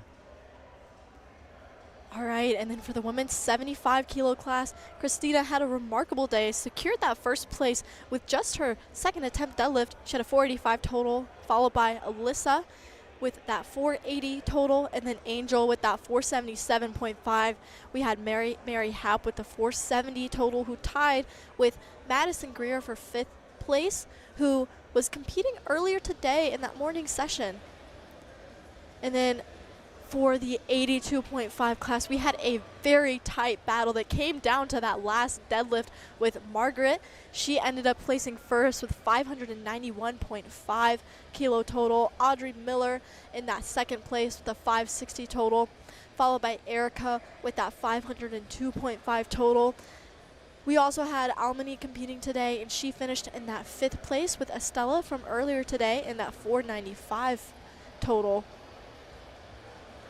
And now, ladies and gentlemen, that concludes the primetime session for today. We had our 75, 82.5 women and our 100 and 110 men compete. We will get over to an interview.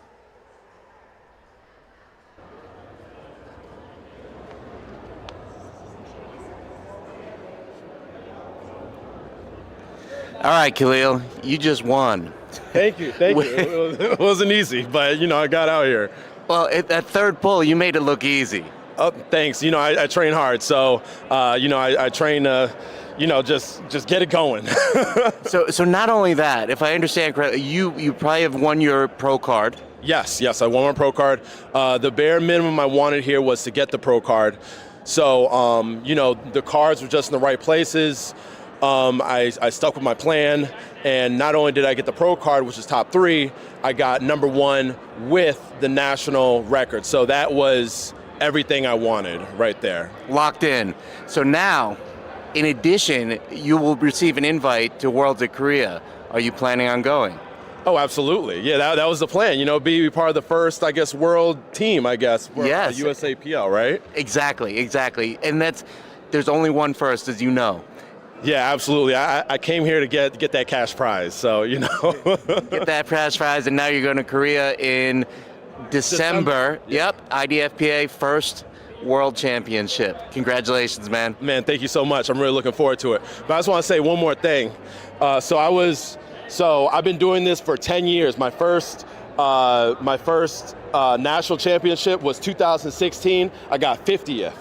In 2017, I got 13th. 2018, I got 15th. 2016, I got 17th. 2022, I got 8th. And here we are in 2025, I came out here with first. So I didn't care how long it took, but I was gonna be the best no matter what as soon as I started this. So perseverance, hard work, dedication all pays off. So true, man. Congratulations again. Thank you so much. All right, you're welcome. And with that, ladies and gentlemen, that concludes all of today's lifting.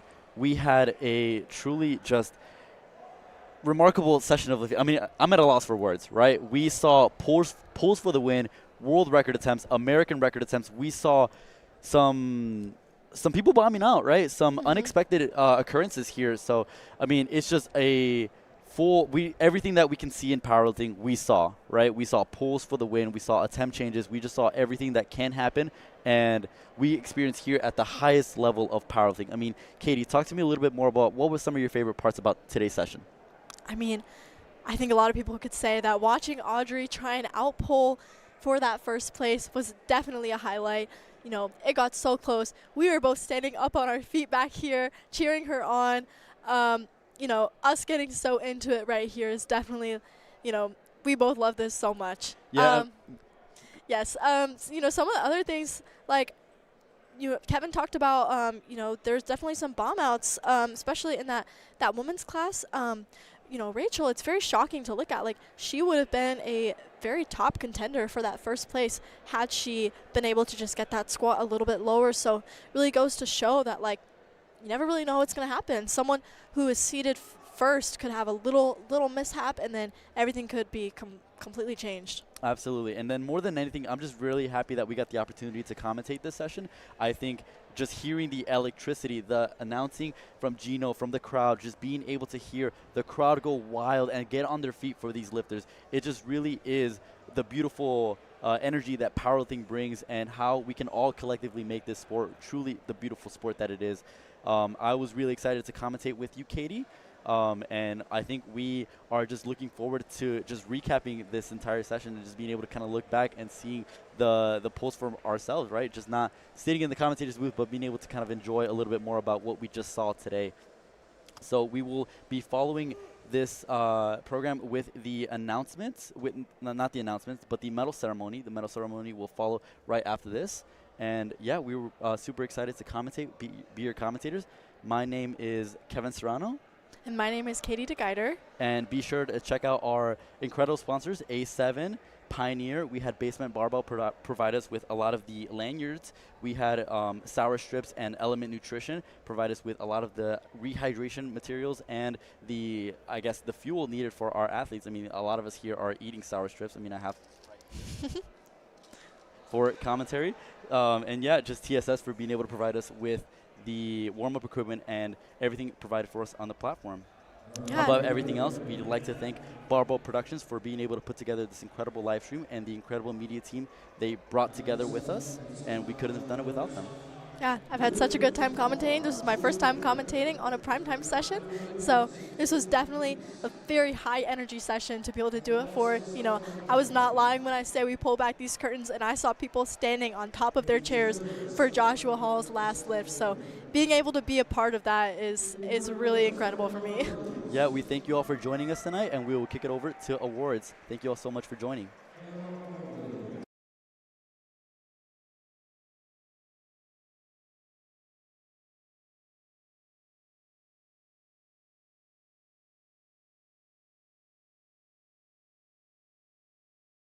Bronze medal, Stephanie Davino.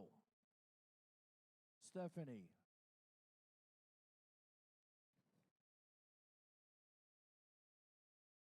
Silver medal, Madison Greer.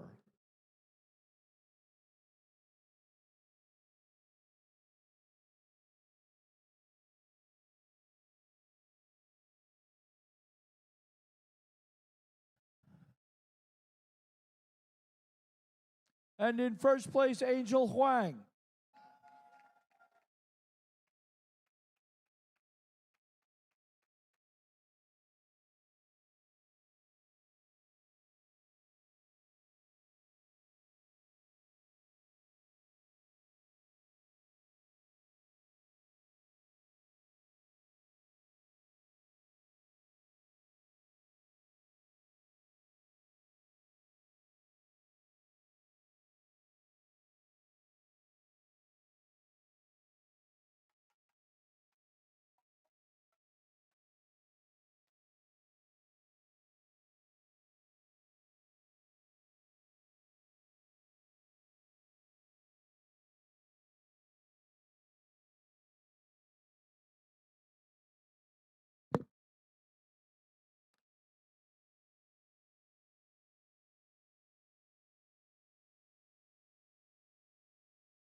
All right, women's raw open 75 kilo weight class.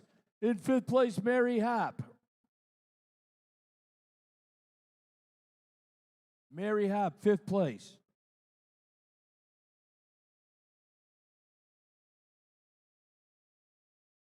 In fourth place, Madison Greer.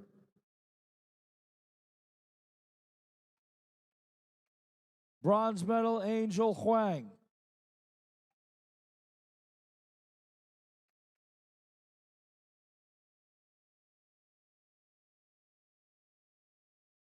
And the silver medal receiving her pro card, Alyssa Sias.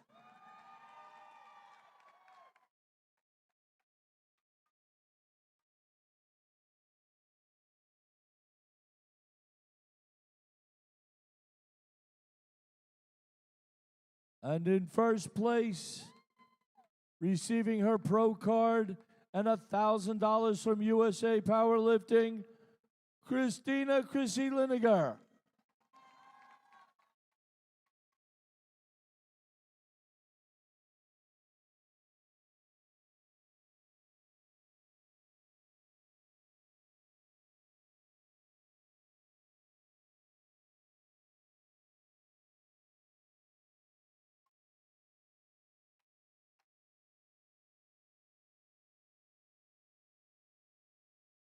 Thank you, ladies.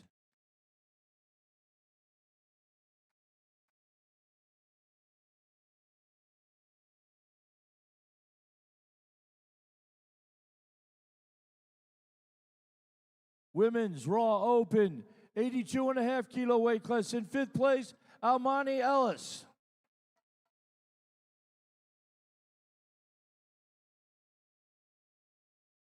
In fourth place, Estella Inman.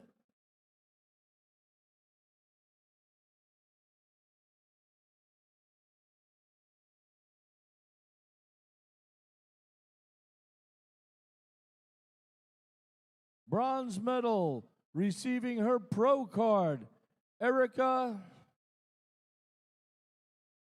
Anarusai.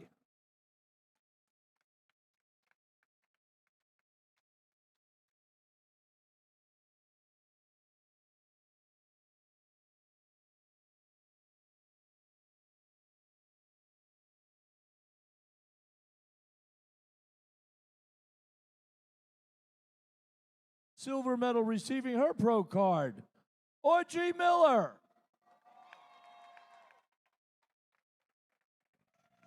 Come on, Mr. Low Judas. Get that camera rolling, Mr. Low Judas.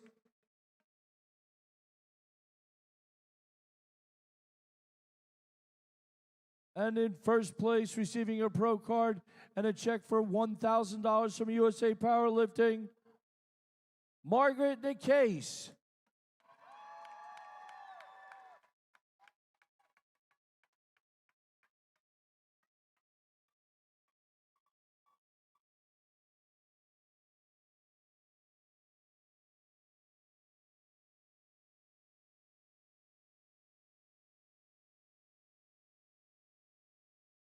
Give these 5 ladies another round of applause.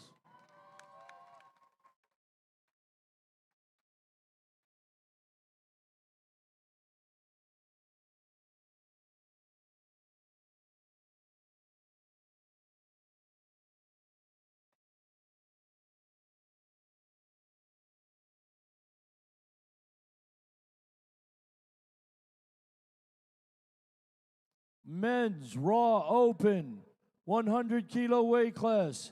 In fifth place, Darius Bunch.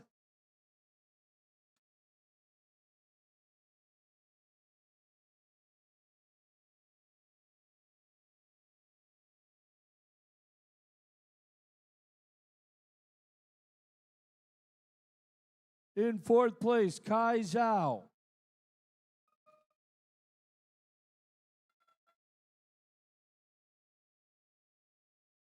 Bronze medal, Joshua Hall.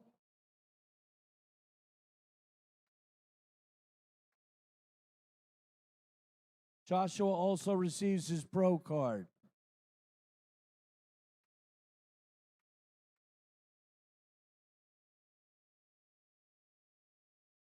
Silver medal, receiving his pro card, and the silver medal, David Sampson.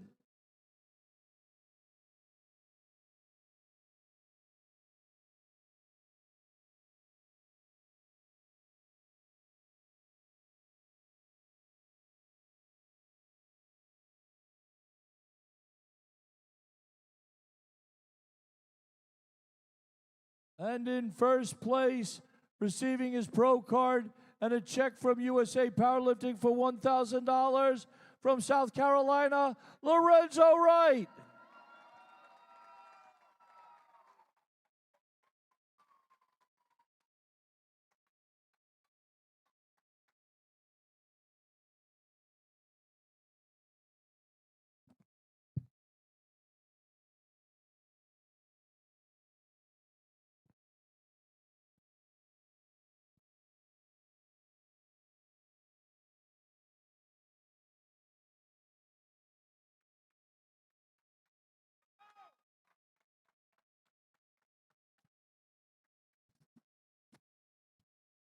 Thank you, gentlemen. That's all there is.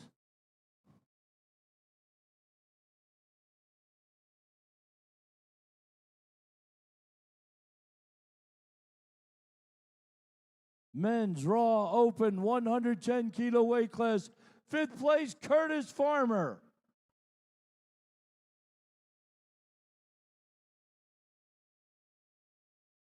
Fourth place, Lawrence Jones.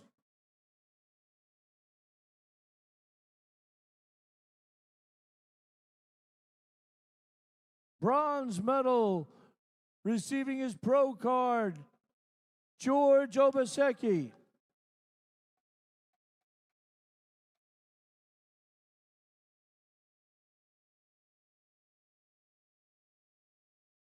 Silver medal, receiving his pro card, Braxton Large.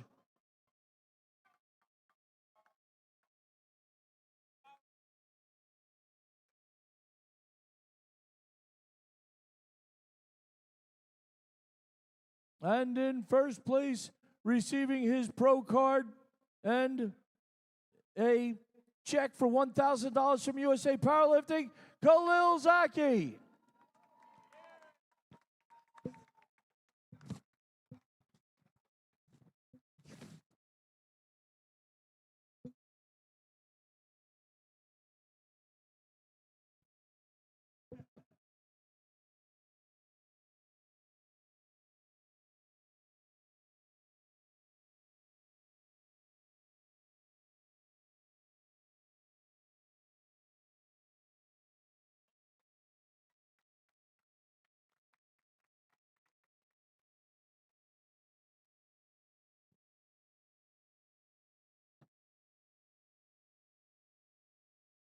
All right, folks.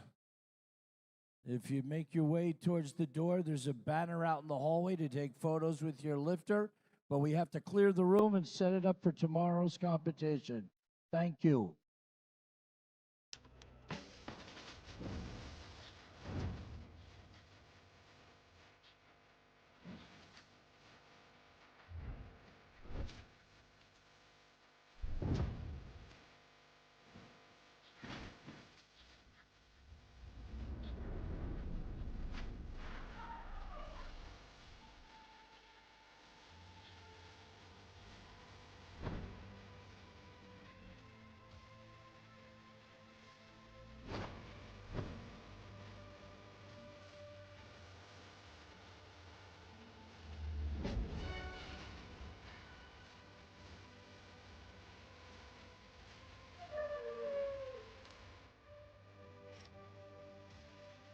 Get access to world-class coaching in real time from anywhere. Whether in a small group setting or one-on-one, our coaches are in your ear during your training sessions, watching every rep and correcting every mistake.